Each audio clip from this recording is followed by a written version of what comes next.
আসসালামু আলাইকুম। এই ভিডিওতে রিলিজিয়াস মাইন্ডসেট ভিডিও সিরিজের মূল বক্তব্য সংক্ষেপে উপস্থাপন করব এবং এ বিষয়ে আমার সদ্য প্রকাশিত রিলিজিয়াস মাইন্ডসেট বিশ্বাসের ঢেকে গেলা বইয়ের কিছু অংশ শেয়ার করব। প্রায় 350 পৃষ্ঠার হার্ড কভার অফসেট বইটি বিশেষ অফারে কিনতে পারবেন ভিডিও ডেসক্রিপশনে দেওয়া লিঙ্কে ক্লিক করে, বা লিঙ্ক চাই লিখে কমেন্ট করতে পারেন। এই ভিডিও সিরিজ বা বইটি আপনার ধর্মীয় ভাবনায় একটা নতুন দুয়ার খুলবে বলে আমার বিশ্বাস। তবে যারা বাইনারি চিন্তা করেন, অর্থাৎ একতরফা চিন্তা করেন, আমার বই বা ভিডিও তাদের জন্য নয়। যারা বৃত্তের বাইরে, পরিচিত দিগন্তের বাইরে ভাবতে সক্ষম, তাদের জন্যই কথা বলা বা লেখা। গণমানুষের জন্য বইটি নয়, তাই তাদের কাছে বইটি পৌঁছাক তা চাইও না। এ কারণেই সীমিত পরিমাণ বই ছাপানোর সিদ্ধান্ত নিয়েছি।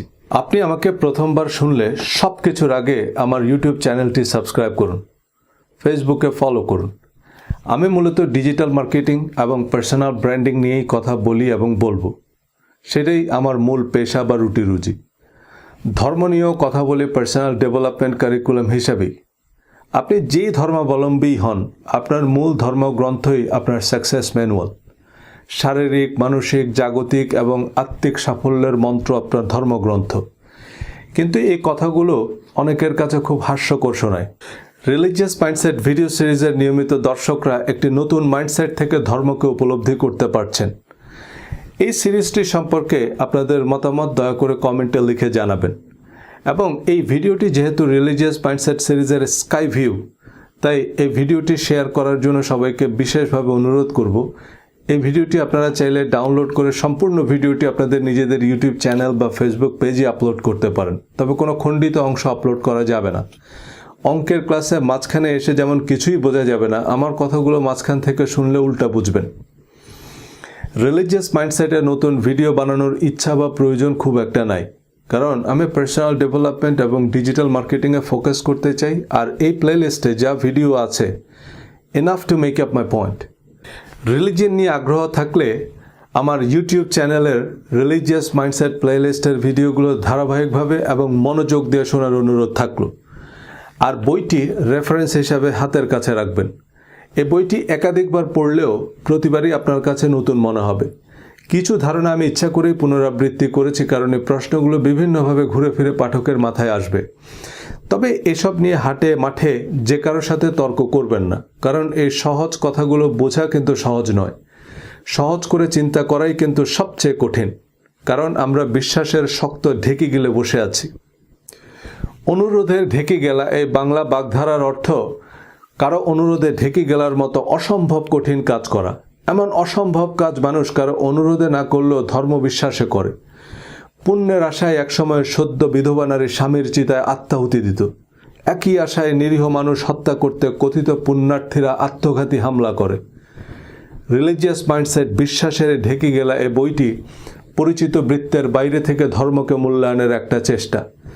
ধর্ম নিয়ে এই নিরপেক্ষ নির্মোহ বিশ্লেষণ করা খুবই কঠিন, কারণ আমরা প্রতিটা মানুষ ধর্মকে আমাদের ইস্পাত কঠিন রিলিজিয়াস মাইন্ডসেটের ভিত্তিতেই মূল্যায়ন করতে পছন্দ করি। তাই দিন শেষে ধর্ম নিয়ে যে যার অবস্থানেই অনড়।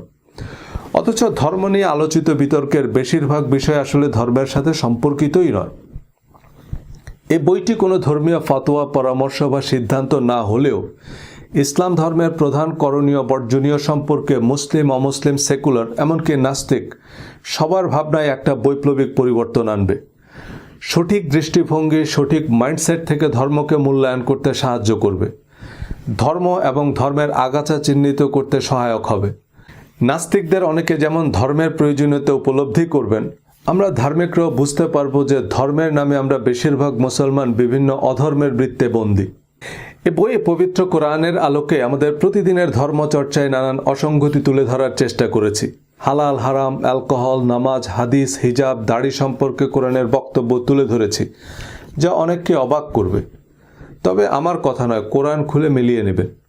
হাসরের মাঠে আমাকেও আপনি খুঁজে পাবেন না, আকাশচুম্বী জনপ্রিয় হুজুরকেও খুঁজে পাবেন না। আপনার পরীক্ষা আপনাকেই দিতে হবে। আমার ভিডিও বা বইয়ে আমি নানামুখী উদাহরণ দিয়েছি বোঝানোর সুবিধার্থে, কিন্তু কোনো দল, মত, তরিকার প্রতি আমার কোনো অনুরাগ বা বিরাগ নেই। অমুসলিম, এমনকি নাস্তিকদের নিয়েও আমার কোনো আপত্তি নাই, কোনো অভিযোগ অনুযোগ নাই। তাই আপনি হাদিস, ফেকা, পীর, ফকির, ওঝা, টিয়া পাখি যাই বিশ্বাস করেন, আপনার প্রতি আমার পূর্ণ সম্মান আছে। কাউকে কষ্ট দেওয়া আমার উদ্দেশ্য নয়, তবে কেউ আহত হলে তা নিতান্তই ক্রসফায়ার বলে বিবেচিত হবে। কোরআনে আল্লাহ যতবার বেহেশতের প্রতিশ্রুতি দিয়েছেন, ততবারই বিশ্বাস ও সৎকর্মের পূর্বশর্ত দিয়েছেন। এই বিশ্বাস ও সৎকর্মের বিস্তারিত তালিকাও কোরআনে বলে দিয়েছেন। কিন্তু আমাদের পরিচিত ইসলামের সাথে সে তালিকার সম্পর্ক খুব একটা নাই বললেই চলে। কোরআনের বিশ্বাস ও সৎকর্মের তালিকা যদি আমাদের প্রতিদিনের ধর্মচর্চার ভিত্তি হতো, তবে ইসলাম ধর্মের কোনো প্রচারণার প্রয়োজন পড়তো না, বিতর্কের তো প্রশ্নই উঠত না। কোরআনের মূলনীতি বিশ্বাস ও সৎকর্মের সাথে সম্পর্কহীন, সমাজ সংসারে গুরুত্বহীন কিছু রীতিরেওয়াজ আমরা ধর্ম হিসাবে পালন করি। বিভিন্ন ব্যক্তি বা গোষ্ঠীর কথিত ধর্মীয় মতবাদ প্রতিষ্ঠায় চরম পন্থা অনুসরণ করে ধর্মকে গেলার অযোগ্য ঢেকি বানিয়েছি। কোরআনের শাশ্বত সৌন্দর্য, সরল পথ ভুলে মুসলমানরা আজ দলে দলে বিভক্ত। অথচ এই কোরআন আরবের ক্ষুদ্র ক্ষুদ্র গোত্রগুলোকে একত্রিত করে সারা পৃথিবীর অনুকরণীয় আদর্শ এবং অজেয় পরাশক্তি বানিয়েছে। আমি আমার ভিডিও সিরিজ ও বইয়ে বিভিন্ন উদাহরণ দিয়ে কোরআনের সাথে আমাদের পরিচিত ইসলাম এবং নিত্যদিনের ধর্মচর্চার বৈপরীত্য বোঝানোর চেষ্টা করেছি। উদ্দেশ্য কোরআন বুঝে পড়তে উদ্বুদ্ধ করা। আমার সব আলোচনার উদ্দেশ্য সঠিক রাস্তা নির্বাচনে সাহায্য করা। 1000 মাইলের সফর শুরুর আগে নিশ্চিত হতে হবে যে আপনি ঠিক রাস্তা ধরেছেন। উল্টা পথে যত দূর যাবেন রাস্তা কিন্তু কমবে না, রাস্তা বাড়বে। আমি জনে জনে ফতোয়াও দেই না, তেলমাখা কুস্তিগিরদের সাথে বিতর্কও করি না। তবে কোনো বিজ্ঞ আলেম, শ্রদ্ধেয় মুহাদ্দিসের সাথে আলোচনার সুযোগ নেই, যিনি উপযুক্ত রেফারেন্স ও গ্রহণযোগ্য যুক্তির সমন্বয়ে সত্য বুঝতে সাহায্য করবেন। হাদিসের নামে জাল জালিয়াতির তথ্য প্রমাণ আমাকে বড় বড় আল্লামা শাইখুল হাদিসরাই দিচ্ছেন। ওনারা বলতে পারেন না আহলে আবু জেহেলদের ভয়ে, তাই আমাকে বলতে অনুরোধ করেছেন। তবে আমার বা কারো কথায় বিভ্রান্ত হওয়ার দরকার নেই। আপনার কাছে জিপিএস থাকলে আপনার জনে জনে রাস্তা জিজ্ঞেস করার দরকার কি? আমি শুধু বলছি কোন জিপিএস 100% অ্যাকুরেট। অনেকেই অবশ্য বলা শুরু করেছেন যে শুধু কোরআন অনুসরণ করলে ইসলাম ধর্মের আর কিছুই থাকে না। হ্যাঁ, একথা সত্য যে আমাদের পরিচিত ইসলামের সাথে কোরআনের উল্লেখযোগ্য সম্পর্ক নাই। এই ইসলাম যে কোরআনের ইসলাম নয়, হজরত মুহাম্মদ সাল্লাল্লাহু আলাইহি সাল্লামের ইসলাম নয়, সোনালী যুগের ইসলাম নয়, তা এই বই থেকে পরিষ্কার বুঝতে পারবেন ইনশাল্লাহ। বুঝতে পারবেন চলে সব উল্টো পথে, উল্টো রথে, উল্টো বেশে। সোজা পথ পৌড়ে পায়ে, সোজা পথে কেউ চলে না। বাঁকা পথ জ্যাম হরদম, জমজমাট ভিড় কমে না। ধর্ম সম্পর্কে এক জীবনে খুব বেশি কিছু জানা সম্ভব নয়, তবে ধর্ম নিয়ে আমাদের কৌতূহলের অন্ত নেই। ধর্মীয় কারণ ছাড়াও রাজনীতি, অর্থনীতি, জীবন জীবিকার প্রতিটি পরতে পরতে মিশে আছে ধর্ম। যারা ধর্মে বিশ্বাস করেন না তাদেরও ধর্ম নিয়ে আগ্রহ কম নয়। আমার শিক্ষা জীবনের শুরুটা মাদ্রাসায়, তবে যে কোনো কারণেই মাদ্রাসায় পড়ার সময়টাতে আমার ধর্ম নিয়ে খুব ইতিবাচক অভিজ্ঞতা হয়নি। ধর্মকে মনে হয়েছে জীবনের সাথে সম্পর্কহীন, প্রজন্ম থেকে প্রজন্মে চলমান কিছু মুখস্থ রীতিরেওয়াজ। আশেপাশের মানুষদের মধ্যে দেখেছি ধর্মের কথার সাথে তাদের কাজের খুব একটা মিল নাই। পরবর্তীতে আমি ঢাকা বিশ্ববিদ্যালয়ে আন্তর্জাতিক সম্পর্ক বিভাগে পড়তে গিয়ে প্রতিটা মুহূর্তেই মনে হয়েছে জাতীয় এবং আন্তর্জাতিক রাজনীতির অন্যতম প্রধান উপকরণ ধর্ম। একবিংশ শতাব্দীর এই বিজ্ঞান ও প্রযুক্তির জয়যাত্রায় এই উত্তরাধুনিক বিশ্ব ব্যবস্থায় ধর্মের আধিপত্য বেশ স্পষ্ট। ইউনিভার্সিটিতে এবং পরবর্তীতে আমেরিকায় অনেক সৎ, মহৎ, বিশ্বস্ত এবং সত্যিকারের ভালো মানুষ দেখেছি। এরা ধর্মে বিশ্বাস করে না বা কার্যত ধর্ম চর্চা করে না, কিন্তু তারা ধর্মের মানদণ্ডে উত্তীর্ণ। তারা ধর্মের কঠিনটা করছে, শুধু পোশাকি, রীতিরেওয়াজ আর বিশ্বাসের ভনিতা নাই। এদের বেশিরভাগ ধর্মে বিশ্বাস করে না, কারণ ধর্ম সম্পর্কে তাদের যে অভিজ্ঞতা তা ধর্ম সম্পর্কে একটা ভুল বার্তা। প্রসঙ্গত বলে রাখি, আমাদের আলেম উস্তাদদের মধ্যেও অনেক মুত্তাকি, মুখলেস, পরহেজগার ও গুণী ইসলামিক স্কলার আছেন যারা সত্যিকারের ধর্ম চর্চা করেন। তারা সর্বজন শ্রদ্ধেয় এবং আমাদের সকলের জন্য অনুকরণীয় আদর্শ। আস্তিক নাস্তিক বিতর্ক দিয়ে শুরু করা যাক। এখন বিজ্ঞানের যুগ। জ্ঞানের প্রতিটা শাখায় চলছে জানার অবিরাম চেষ্টা। বিশেষায়িত গবেষণা নির্ভর এবং প্রমাণ সাপেক্ষ তথ্যই এখনকার দুনিয়ায় গ্রহণযোগ্য। সঙ্গত কারণেই বিশ্বাসভিত্তিক ধর্ম প্রতিনিয়ত বিজ্ঞানের নানান চ্যালেঞ্জের মুখোমুখি হচ্ছে। কিন্তু ইসলাম ধর্ম নিয়ে সেকুলার নাস্তিক বা অমুসলিমদের বেশিরভাগ অভিযোগ ইসলামের সাথে সম্পর্কিতই নয়। মুসলমানদের জন্য আল্লাহর অনুমোদিত পথনির্দেশক হচ্ছে কোরআন, এবং কোরআন অনুযায়ী সর্বশক্তিমান আল্লাহতে অবিচল আস্থা এবং সৎকর্মই দুনিয়া ও আখিরাতের সাফল্যের পূর্বশর্ত। অন্যান্য সকল ধর্মমতের প্রতি উদার, ন্যায়সঙ্গত ও যৌক্তিক আচরণই কোরআনের নির্দেশনা। কিন্তু রাজনৈতিক, অর্থনৈতিক স্বার্থে ধর্মকে ব্যবহার করতে উদ্দেশ্যমূলকভাবে কোরআনের সাথে সম্পর্কহীন কিছু আচার আনুষ্ঠানিকতা ইসলাম হিসাবে প্রতিষ্ঠা করা হয়েছে, যা ধর্মকে পদে পদে প্রশ্নবিদ্ধ করছে। এসব প্রশ্ন নিয়ে আবার দিনভর বিতর্ক, নানান বৈজ্ঞানিক অবৈজ্ঞানিক ব্যাখ্যা, উত্তপ্ত বাদানুবাদ, হুমকি ধমকি। অথচ প্রতিটা ধর্মের মূল গ্রন্থগুলো যথাযথভাবে অনুসরণ করলে দেখবেন মুক্ত চিন্তা, প্রগতিশীলতা, পরমত সহিষ্ণুতা, মানবিক মূল্যবোধের কথা সবচেয়ে বেশি ধর্মগ্রন্থেই বলা হয়েছে। কিন্তু যারা ধর্মের দোকান খুলে বসেছেন তারা আপনাকে ধর্মের প্রকৃত সত্য জানতে দিবে না, আপনাকে চিন্তা গবেষণা করতে দিবে না। ধর্ম বিষয়ক কোনো ব্যাখ্যাকে বৈজ্ঞানিক না অবৈজ্ঞানিক হিসাবে নিব তা প্রাথমিকভাবে নির্ভর করে আমাদের এক্সিস্টিং ধর্মীয় বিশ্বাস বা রিলিজিয়াস মাইন্ডসেটের উপর। পৃথিবীর সব মানুষের কাছেই, এমনকি নাস্তিকদের কাছেও তাদের ধর্মীয় বিশ্বাস বিজ্ঞান ভিত্তিক, সার্বজনীন সত্য। কিন্তু বিজ্ঞান মানে যেটা আমরা বিশেষভাবে জানি, যে সম্পর্কে আমাদের কাছে এভিডেন্স আছে, আর বিশ্বাস হচ্ছে যে সম্পর্কে আমাদের কোনো জ্ঞান নেই বা আমাদের কাছে কোনো প্রমাণপত্র নেই, তবুও সত্য বলে মেনে নিয়েছি। বিশ্বাসের সাথে বিজ্ঞানের পার্থক্য নিয়ে আস্তিক নাস্তিক অনেকেই আমার কিছুটা দ্বিধাবিভক্ত মনে হয়েছে। অনেকে বিজ্ঞানের দোকান খুলে ধর্মকে বৈজ্ঞানিকভাবে প্রমাণের চেষ্টা করেন, কিন্তু যেটা প্রমাণিত তা তো আর বিশ্বাস নয়, তার নাম বিজ্ঞান বা হিকমা। আল্লাহ কিছু জিনিসের প্রতি ঈমান বা বিশ্বাস করতে বলেছেন, ইলম বা জানতে বলেননি, প্রমাণও করতে বলেননি। আল্লাহর অস্তিত্ব, আসমানি কিতাব, পরকাল, ফেরেশতাদের সম্পর্কে আমরা কিছুই জানি না, এবং আমাদের জীবদ্দশায় জানা সম্ভবও হবে না। কিন্তু আমাদেরকে কি জানতে বলা হয়েছে না বিশ্বাস করতে বলা হয়েছে? বিশ্বাস। আল্লাহর অস্তিত্ব প্রমাণ করতে হলে সেটা আল্লাহই সবচেয়ে ভালো করতে পারতেন। তিনি সরাসরি মানব জাতির উদ্দেশ্যে ভাষণ দিতে পারতেন। আল্লাহ আমাদের বিশ্বাস করতে বলেছেন, সো আমাদের কাজ বিশ্বাস করা। আল্লাহর অস্তিত্ব, ফেরেশতাদের অস্তিত্ব প্রমাণ করে বেড়ানো নয়। ঈমান, বিশ্বাস বা বিলিফ শব্দগুলোর অর্থই হচ্ছে যা জানি না বা যে ব্যাপারে আমাদের কাছে কোনো এভিডেন্স নাই তা সত্য বলে মেনে নেয়া।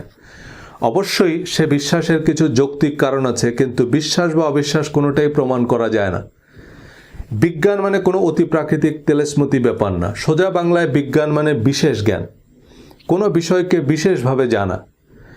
ধর্মকে বুঝতে হলে ধর্ম সম্পর্কে বিশেষভাবে জানার চেষ্টা করতে হবে। শুধু শুধু টলেমি, কোপার্নিকাস, ডারউইন মারউইন কপচালেই একটা বিরাট বৈজ্ঞানিক আলোচনা হয়ে গেল, এমনটা আমার মনে হয় না।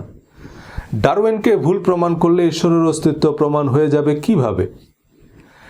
আমেরিকার বড় বড় চার্চ, হার্ভার্ড ইউনিভার্সিটির ধর্মতত্ত্বের অধ্যাপকরা ডারউইনের তত্ত্বকে বাইবেলের সাথে সাংঘর্ষিক বলেনি, বরং অনেক ধর্মতাত্ত্বিক ডারউইনের তত্ত্বকে স্বাগত জানিয়েছেন। যে বিবর্তনের যে প্রক্রিয়া ডারউইন ব্যাখ্যা করেছেন, this is the natural way how god creates life. কিন্তু পরবর্তীতে থমাস হ্যাক্সলি বানরের বিবর্তনের মাধ্যমে মানুষের আকৃতির যে ক্যারিকেচার তৈরি করেন, এটা হয়ে গেল বিবর্তনবাদের প্রতীক। আর ডারউইনিজম মানে দাঁড়ালো মানুষ বানর ছিল। আবার ডারউইন যাই বলেছে তা তার জন্য এবং সংশ্লিষ্ট ডিসিপ্লিনের যারা ছাত্র, শিক্ষক, গবেষক তাদের জন্য বিজ্ঞান, কারণ সে বিষয়ে তাদের বিস্তর গবেষণালব্ধ বিশেষ জ্ঞান আছে। কিন্তু সে বিষয়ে বিশেষ জ্ঞান তো দূরে থাক, কোনো জ্ঞানই তো আমার নাই। এখন কোনো ব্যক্তিগত বিচার বিশ্লেষণ ছাড়া নাসা, হকিংস, ডারউইন, কোপার্নিকাসের নিঃশর্ত বিশ্বাস স্থাপন কি বৈজ্ঞানিক? তবে এসব বিতর্ক নাকি নাস্তিকদের যাবতীয় যুক্তির দাঁত ভাঙ্গা জবাব। আমার কৌতূহল হচ্ছে, আপনাকে দাঁত ভাঙতে বলছে কে? দাঁত ভাঙতে গিয়ে তো আপনি ধর্মের সৌন্দর্যই নষ্ট করে ফেলেছেন। ধর্মে মানুষ আকৃষ্ট হয় ধার্মিকের চারিত্রিক সৌন্দর্যে। অপ্রয়োজনীয় বিতর্কের দাঁত ভাঙ্গা রসদ মানুষকে ধর্ম থেকে দূরে ঠেলে দেয়, ধর্ম বিদ্বেষী বানায়। যুগে যুগে দেশে দেশে যারা ধর্ম প্রচার ও প্রতিষ্ঠা করেছেন তারা চরম আত্মত্যাগ, পরম ধৈর্য আর সর্বোত্তম আচরণ দ্বারা মানুষকে ধর্মে আকৃষ্ট করেছেন।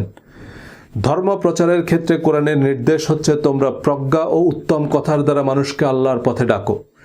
কিন্তু প্রজ্ঞা ও উত্তম কথা বললে আপনি ইহুদির দালাল, র এজেন্ট। হিন্দু, খ্রিস্টান আর নাস্তিকদের কষিয়ে গালি দিয়ে বসিয়ে দিতে পারলে আপনি দায়ী ইলাল্লাহ। ধর্ম প্রচারের ক্ষেত্রে ভিন্ন মতকে ভ্রান্ত প্রমাণের যে নীতি আমাদের ধর্মগুরুরা নিয়েছেন এবং ভক্তদের হাতে বিতর্কের যে বিষাক্ত তীর তুলে দিয়েছেন, তা শেষ পর্যন্ত তাদেরকেই আঘাত করেছে। এই উত্তপ্ত বিতর্ক শুধু আস্তিক নাস্তিক, হিন্দু মুসলমান, শিয়া সুন্নিতেই থেমে নেই। জাকির নায়েক, মাওলানা মওদুদী, নোমান আলী, ইয়াসির কাদি, ডক্টর আবদুল্লাহ জাহাঙ্গীর, আব্বাসী, আজহারি সবাইকেই ভ্রান্ত, ভ্রষ্ট, কাফের, মুনাফেক, মুনকারিনে হাদিস, দালাল, জঙ্গি এমন গালিগালাজ শুনতে হচ্ছে। আল্লাহর দৃষ্টিতে ভালো কাজ বা সৎকর্ম হচ্ছে সচ্ছল অসচ্ছল অবস্থায় দান করা। যাদের উপর রাগ ঝাড়তে পারবেন বা রাগ করার খুব যৌক্তিক কারণ আছে, যাদের চাইলে শায়েস্তা করতে পারবেন বা শায়েস্তা করা উচিত, তাদের আল্লাহর ওয়াস্তে ক্ষমা করে দেয় এই সৎকর্ম। রাত জেগে তাহাজ্জুদের নামাজ পড়া সহজ, কিন্তু অসচ্ছল অবস্থায় দান করা, সে দানের প্রচার বা খোটা না দেয়া, সর্বাবস্থায় প্রতিশ্রুতি রক্ষা করা, বিশেষ পরিস্থিতিতে রাগ দমন করা, সব মানুষকে নিঃশর্ত ক্ষমা করা, সংকটে সংগ্রামে ধৈর্য ধারণ করা এভারেস্ট জয় করার চেয়েও কঠিন। আর এই অগ্নি পরীক্ষায় উত্তীর্ণরাই জান্নাতের সুসংবাদ প্রাপ্ত। 5 বার ওযুর পর শাহাদা পাঠ করলেই জান্নাতের 8টি দরজা খুলে দেওয়া হবে, এমন প্রতিশ্রুতি আল্লাহ কোরআনে দেননি এবং নবীজিকে এই জাতীয় কোনো কথা বলতেও বলেননি। একইভাবে অবিশ্বাস, অনাস্থা ও অসৎকর্মই নরকের পথে নিয়ে যাবে। যারা মানুষের সম্পদ অন্যায়ভাবে ভোগ করে, কথায় আচরণে মানুষকে কষ্ট দেয়, ইয়াতিমকে রূঢ়ভাবে তাড়িয়ে দেয়, দরিদ্রদের খাদ্যদানে উৎসাহ দেয় না, পারতপক্ষেও ছোট ছোট বিষয়ে মানুষকে সাহায্য করে না, অনর্থক আলাপে মগ্ন থাকে, সমাজে নৈরাজ্য সৃষ্টি করে, মিথ্যা সাক্ষ্য দেয়, প্রতিশ্রুতি ভঙ্গ করে, আমানতের খেয়ানত করে, কোরআন তাদেরকে জাহান্নামের হুঁশিয়ারি দিয়েছে। শুধু নামাজ, রোজা, তাওয়াব, তেলাওয়াতের জন্য তো মানুষকে দুনিয়াতে পাঠানোর দরকার ছিল না। দুনিয়া আখেরাতের আদর্শ পরীক্ষাগার, কারণ এখানে আমাদের শত রকমের দুশ্চিন্তা, অনিশ্চয়তা, অভাব, অনটন, রোগ, শোক, ব্যবসা বাণিজ্য, দেশ, জাতি, কত রকমের স্বার্থের দ্বন্দ্ব। এসবের ভেতর দিয়ে আমরা কতখানি ধর্মের প্রকৃত আদর্শে অটল থাকি, সেটাই আমাদের পরীক্ষা। যে মানুষ শতভাগ ধর্মীয় মূল্যবোধে শক্তিমান, আখেরাতের কথা বাদ দিলাম, সে মানুষ দুনিয়াতেই অবিসংবাদিত, অনুকরণীয় আদর্শ। এ ভালো কাজগুলো কিন্তু আমাদের আলেমরাও করছেন। বাংলাদেশের হাফেজে কাওমি এবং অন্যান্য মাদ্রাসায় অনেক এতিম সুবিধা বঞ্চিতরা পড়ছে। এ অনাথ অসহায় ছাত্রদের দায়িত্ব কিন্তু আমাদের হুজুররা নিয়েছেন। এটা অনেক বড় ইবাদত, কিন্তু কিছু হিরো আলেমদের হাস্যকর কাণ্ডকীর্তি পুরো আলেম সমাজ, মাদ্রাসা শিক্ষা এবং ইসলাম ধর্মকেই প্রশ্নবিদ্ধ করছে। কোরআন তথা ধর্ম হচ্ছে জীবন বিধান, কিন্তু কোরআনকে পাশ কাটিয়ে জীবনের সাথে সম্পর্কহীন, সমাজ সংসারে গুরুত্বহীন কিছু পোশাক আশাক, দোয়া, তাবিজ, রীতি রেওয়াজকে আমরা ধর্ম হিসাবে চর্চা করি। কিন্তু কোরআন যেসব করণীয় বর্জনীয় বলে দিয়েছে, সেসব ছায়ার মতো অনুসরণ করলে শুধু আখেরাত নয়, দুনিয়ার জীবনও হবে প্রাপ্তিতে, প্রশান্তিতে পরিপূর্ণ। কিন্তু কোরআন বহির্ভূত বা কোরআনের সাথে সঙ্গতিহীন এই ধর্মচর্চার ভিত্তি কি? কোরআনের ব্যাখ্যা, বিশ্লেষণ, শানে নজুল বা তাৎপর্য শিরোনামে প্রচলিত হাদিস, তাফসির বা ফিকার কিতাবগুলোকে কোরআন শরিয়ার ভিত্তি হিসাবে অনুমোদন দেয়। সেই অনুমোদনের মূলনীতি বা মানদণ্ড কি? আমার বন্ধু শিক্ষকদের অনেকেই বেশ বড় বড় ইসলামিক স্কলার। আমি তাদের কাছ থেকে প্রশ্নগুলোর উত্তর জানার চেষ্টা করেছি। আমাদের প্রধান প্রধান ধর্মাচারের সাথে কোরআনের সম্পর্ক খোঁজার চেষ্টা করেছি। ইসলামে পোশাক, নামাজ, জাকাত, অ্যালকোহল, সুদ, হালাল হারাম, বিবাহ বহির্ভূত সেক্স, জিহাদ, ইসলাম ধর্মের অতি পরিচিত বিষয়াদি নিয়ে প্রশ্নবোধক আলোচনা করেছি ইউটিউবে। সেসব ভিডিওতে প্রাপ্ত রেফারেন্স বা মতামতের ভিত্তিতে সম্পূরক ভিডিও বানিয়েছি। কোনো পূর্ব নির্ধারিত সিদ্ধান্তকে প্রমাণের চেয়ে ধর্ম সম্পর্কে জানাকে প্রধান উদ্দেশ্য করে গবেষণা চালিয়েছি। এসব বিষয়ে কোরআনের মূলনীতি বোঝার চেষ্টা করেছি। সে গবেষণার ভিত্তিতে কোরআনের আলোকে ইসলাম ধর্মের প্রকৃত সৌন্দর্য সামনে আনার চেষ্টা করেছি এ বইয়ে, যা একই সাথে মুসলমানদের মধ্যে নিজেদের ধর্ম নিয়ে গর্বের অনুভূতি তৈরি করবে, কোরআন পড়ার বোঝার আগ্রহ তৈরি করবে, আবার নাস্তিক অমুসলিমদের মধ্যেও কোরআন ও ইসলাম সম্পর্কে ইতিবাচক ধারণা তৈরি করবে। বিশেষজ্ঞ কয়েকজন ইসলামিক স্কলার, মুফতি, শাইখুল হাদিস, অধ্যাপক ও কোরআন গবেষক বইটি বিশেষ গুরুত্বের সাথে রিভিউ করেছেন, গুরুত্বপূর্ণ মতামত দিয়েছেন। সেসব মতামতের ভিত্তিতে সংযোজন, বিয়োজন, সংশোধনের জটিল প্রক্রিয়ার ভিতর দিয়ে বইটি প্রকাশের জন্য প্রস্তুত করা হয়েছে। ইউটিউবের আলোচনায় কিছু তথ্যগত বা বিশ্লেষণগত ভুল বোঝাবুঝি নিয়ে, সাবস্ক্রাইবারদের প্রতিক্রিয়া বিবেচনায় নিয়ে বক্তব্যকে পক্ষপাত মুক্ত করার চেষ্টা করেছি। আমি কোরআনের সীমার মধ্যে থেকে আলোচনা করেছি, কিন্তু সে বিশ্লেষণ সেকুলার, অমুসলিম বা নাস্তিকদের কাছেও গ্রহণযোগ্যতা পাওয়ায় আমি আশাবাদী যে প্রকৃত ধর্মের যে সৌন্দর্য তা সার্বজনীন। ধর্ম জিনিসটা আসলে কি? কোনো বস্তু বা পদার্থের ধর্ম বলতে আমরা খুব সহজেই বুঝি সে বস্তু বা পদার্থের সহজাত বৈশিষ্ট্য, যেমন আগুনের ধর্ম তাপ দেয়া বা পুড়িয়ে ফেলা। একজন মানুষের বেলাতে কথাগুলো সমানভাবে প্রযোজ্য। আমার আপনার ধর্ম মানে আমাদের সহজাত বৈশিষ্ট্য বা আমাদের স্বতঃস্ফূর্ত বিশ্বাস, ভাবনা বা আচরণ। এই সহজাত বৈশিষ্ট্যকে ধর্মনিরপেক্ষ দৃষ্টিকোণ থেকে বলা হয় অ্যাটিটিউড বা মানসিকতা। এই অ্যাটিটিউড মানে আপনি স্বয়ংক্রিয়ভাবে যা করেন। পজিটিভ অ্যাটিটিউড বলতে আমরা বুঝি তিনি অভ্যাসবশত ভালো কাজ করেন, তিনি সবসময় সত্য কথা বলেন, মানুষের সাথে সুন্দর আচরণ করেন, চুরি করেন না, দায়িত্ব অবহেলা করেন না, প্রতারণা করেন না, অসৎ পন্থা অবলম্বন করেন না, অনর্থক আলাপে মগ্ন থাকেন না, প্রতিশ্রুতি ভঙ্গ করেন না। পৃথিবীর যে কোনো প্রতিষ্ঠান নতুন কর্মী বা কর্মকর্তা নিয়োগের সময় এই গুণগুলো নিশ্চিত হতে চায়, কারণ এই মানুষগুলোকে নিয়ে কর্মক্ষেত্রে কোনো অভিযোগ অনুযোগ থাকে না, এদের সার্বক্ষণিক নজরদারির মধ্যে রাখতে হয় না। আর নেগেটিভ অ্যাটিটিউড মানে এরা অকারণে মিথ্যা কথা বলে, খারাপ ভাষায় তর্ক করে, অনর্থক কথায় বা কাজে মগ্ন থাকে, সুযোগ পেলেই চুরি করে, আমানতের খেয়ানত করে, প্রতিশ্রুতি ভঙ্গ করে, দায়িত্বে অবহেলা করে, প্রতিবেশী বা সহকর্মীকে সাহায্য করে না। এমন মানুষদের পর্বত প্রমাণ যোগ্যতা থাকলেও কোনো প্রতিষ্ঠান এদের কর্মী বা কর্মকর্তা হিসাবে নিতে চায় না। মানুষ এদের সম্মান করে না, বন্ধু হিসাবে গ্রহণ করে না, নেতা হিসাবে মেনে নিতে চায় না, এদের জীবনসঙ্গী হতে চায় না, কারণ এদের নিয়ে জীবনে কর্মক্ষেত্রে বহুমাত্রিক সমস্যার সৃষ্টি হয়, সার্বক্ষণিক নজরদারির মধ্যে রাখতে হয়, বিচার, সালিশ, অভিযোগ অনুযোগের অন্ত থাকে না।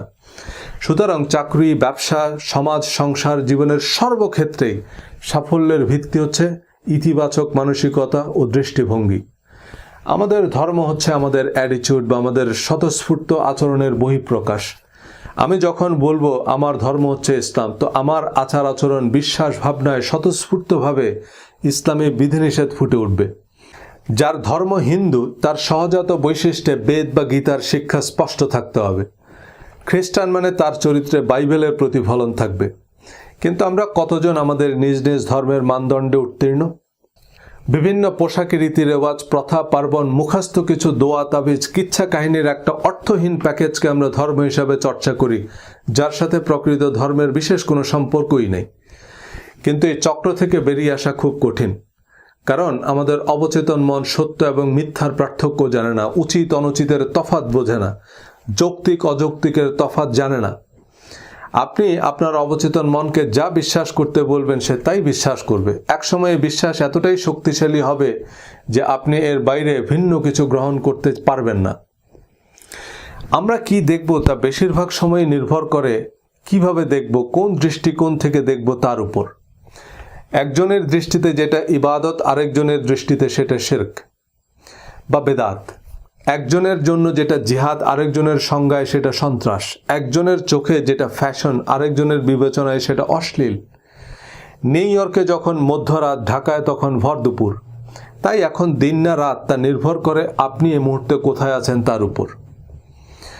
আমরা ধর্ম বা ধর্মমতকে মূল্যায়ন করি আমাদের শিয়া, সুন্নি, টুয়েলভার্স, ইসমাইলি, হানাফি, সালাফি, আহলে হাদিস, আহলে কোরআন, দেওবন্দি, দেওয়ানবাগি, আহমদিয়া, মাঝভান্ডারি, এসব ইস্পাত কঠিন রিলিজিয়াস মাইন্ডসেট থেকে। আমার মাইন্ডসেট বা তরিকার সাথে না মিললে সেটা ফেতনা, দজ্জাল, চক্রান্ত, মুতাজিলা, খাড়াজিলা, গর্জিলা, ফেরকা, আসাদ, মোসাদ, ভণ্ড ইত্যাদি দত্তদানব। ধর্ম নিয়ে কথা বলা শুরুর পর আমি অসংখ্য তরিকা বা ফেরকার দালাল উপাধি পেয়েছি। আমি নিজেও কনফিউজড হয়ে যাচ্ছি যে আমি আসলে কার দালাল। আলহামদুলিল্লাহ, এটুকু অন্তত বুঝতে পারছেন যে মুসলমানদের মধ্যে ভ্রান্ত মতবাদ থাকতে পারে, তাদের নিয়ে চক্রান্ত হতে পারে। সে দালাল আমি যেমন হতে পারি, আপনার হুজুরও হতে পারে। তাই বলছে কি, একটু কানে হাত দিয়ে দেখুন কানটা জায়গা মতো আছে কিনা। কান জায়গা মতো থাকলে চিল, শকুন, ঈগল কিছু নিয়েই টেনশন নেই।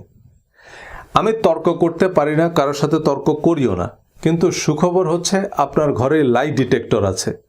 আপনি সত্য মিথ্যার পার্থক্য করতে পারবেন। সে সত্য মিথ্যার পার্থক্যকারী হচ্ছে কোরআন।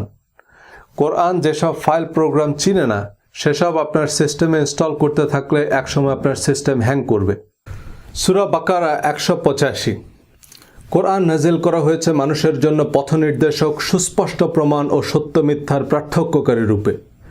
এই আয়াতে আল্লাহ আরও বলেছেন, আল্লাহ তোমাদের জন্য সহজ চান এবং কঠিন চান না। অর্থাৎ কোরআনের মূলনীতি হচ্ছে যেটা মানুষের জন্য সহজ, কল্যাণকর। কোরআনের বাইরে আর যত ধর্মীয় বর্ণনা বা বিবরণ আছে তার সত্যতার মানদণ্ড হচ্ছে কোরআন। দেওবন্দ, মদিনা, আল আজহার, তেহরান ইউনিভার্সিটিতে সারা জীবন গবেষণা করেও কোরআন বহির্ভূত হাদিস বা ঐতিহাসিক তথ্যের সত্যতা নিশ্চিত হওয়া সম্ভব নয়। হাজার বছরের গবেষণার পরও এ পণ্ডিতরা ঐক্যমতে পৌঁছাতে পারেনি। কোনো নির্দিষ্ট হাদিস বা ঐতিহাসিক তথ্যের পক্ষে যত যুক্তি দেয়া হোক না কেন তা বিশ্বাস, যা সবাই নিজেদের মাযহাবের অনুমোদন অনুযায়ী বিশ্বাস করে। ইসলামের যে ইতিহাস আতাউর রহমান মিয়াজির মতো সুন্নি ইতিহাসবিদরা জানেন, তেহরান ইউনিভার্সিটির হাদিসের অধ্যাপকরা তা বিকৃত মিথ্যা ইতিহাস বলেই বিশ্বাস করেন। কোরআন সকল সন্দেহের ঊর্ধ্বে এবং মুত্তাকিদের জন্য জিপিএস বা পথ প্রদর্শক। কোরআনে আল্লাহ বহুবার বলেছেন, আমি তো কোরআনকে সহজ করে দিয়েছি উপদেশ গ্রহণের জন্য। আল্লাহ নবীকে বলেছেন, আমি তোমার উপর এই কিতাব নাজিল করেছি সকল বিষয়ের সুস্পষ্ট বিবরণ এবং মুসলমানদের জন্য গাইডেন্স, ক্ষমা ও সুসংবাদ হিসাবে।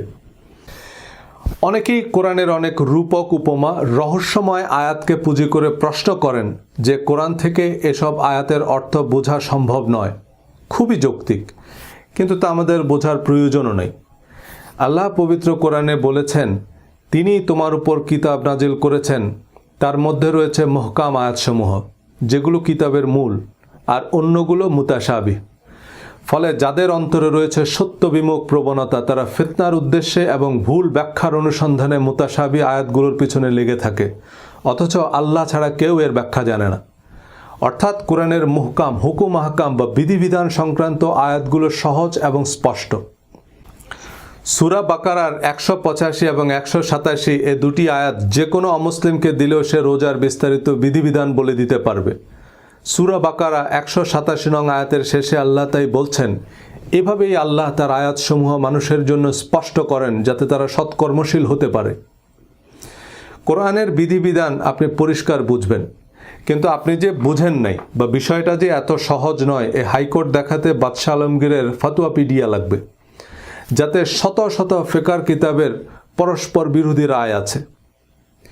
কোরআনের মুতাশাবিহ আয়াতগুলোর অর্থ আল্লাহ ছাড়া কেউ জানে না, কিন্তু যাদের অন্তরে রয়েছে সত্য বিমুখ প্রবণতা, তারা এই মুতাশাবিহ আয়াতগুলোর মন গড়া ব্যাখ্যা দিয়ে আল কায়দা বানাচ্ছে।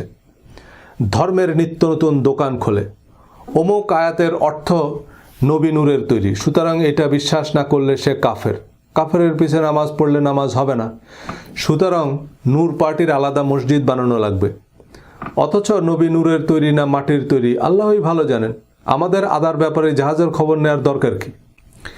এই রূপক মুতাশাবিহ আয়াতের অযাচিত ব্যাখ্যা দিয়ে ধর্মকে গেলার অযোগ্য ঢেকি বানানো হয়েছে। এটা বিশ্বাস করলে কাফের, আবার না বিশ্বাস করলেও কাফের। ইমাম আবু হানিফা কাঁকড়া খাওয়াকে হারাম বলেছেন, সুতরাং কাঁকড়া খাওয়া হারাম, আর হারামকে হালাল মনে করলে সে কাফের। আবার আরেক ইমাম কাঁকড়া খাওয়াকে হালাল ফতোয়া দিয়েছেন, তো সেই ইমাম কাফের হননি? শেষ পর্যন্ত আমাদের সামনে অপশন হচ্ছে, আমরা কি মাদানী হুজুরকে মানব না আজহারি হুজুরকে মানব। কোরআনে আল্লাহ বলেছেন, হে মানুষেরা, তোমরা সকলে তোমাদের নিকট তোমাদের প্রভুর কাছ থেকে যা নাজিল হয়েছে তার অনুসরণ করো এবং তাকে ছাড়া অন্য কিছু অনুসরণ করো না। মৃত্যুদণ্ডের বিধানসহ ইসলামী শরিয়ার অসংখ্য দণ্ডবিধি আছে যার ভিত্তি কোরআন নয়। রাসূলের অনুসরণের মোড়কে দিন শেষে বাদশাহ আলমগীরের দ্বীন-ই আলমগীরি অনুসরণ করছি। আল্লাহ কোরআনে বলেছেন, হে নবী, আপনি বলুন, তোমাদের এবং আমার মধ্যে আল্লাহ সাক্ষী, আমার উপর এই কোরআন অবতীর্ণ হয়েছে যাতে আমি এই কোরআন অনুযায়ী তোমাদের এবং যাদের কাছে এই কোরআন পৌঁছায় তাদের সতর্ক করতে পারি। সুতরাং রাসূলের অনুসরণ মানে কোরআনের নিরবিচ্ছিন্ন অনুসরণ। ইসলাম ধর্ম বলতে আমরা বেশিরভাগ মানুষ যা বুঝি, ফরজ, ওয়াজিব, সুন্নত, মুস্তাহাব, মাকরুহ, হারাম, এক কথায় যাবতীয় প্রচলিত ও পরিচিত ধর্মীয় রীতিরেওয়াজের বেশিরভাগেরই অন্যতম প্রধান ভিত্তি হচ্ছে কথিত হাদিস এবং ফিকহ। নবীজির হাদিসের বরাত দিয়ে সব ফরজ হারাম প্রবর্তন করা হলেও কোরআনে আল্লাহ বলেছেন, হে নবী, আপনি বলুন, তোমাদের প্রতি যা অবতীর্ণ হয়েছে তাতে তোমরা কোনো কিছুকে হালাল এবং কোনো কিছুকে হারাম বলার কোনো সুযোগ আছে? বলুন, আল্লাহ তোমাদের সে অনুমতি দিয়েছে না তোমরা আল্লাহর নামে কিছু বানিয়েছ? সূরা তাহরিমের শুরুতে আল্লাহ নবীকে বলছেন, হে নবী, আল্লাহ তোমার জন্য যা হালাল করেছেন তুমি কেন তা তোমার জন্য হারাম করছো? হালালকে হারাম বলার অনুমতি আল্লাহ নবীকে না দিলেও ফুকাহায়ে কেরামকে দিয়েছেন।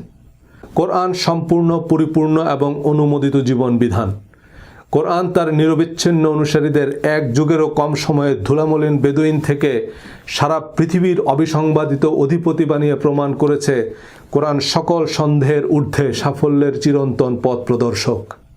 কোরআনের সহায়ক বা শরিয়ার উৎস হিসেবে বিবেচিত হাদিস ও ফিকহ স্বরূপ সম্পর্কে আমার ইউটিউব চ্যানেলে বিশদ আলোচনা করেছি, যা অনেককে বিস্মিত করেছে, আবার অনেককে বিরক্ত করেছে।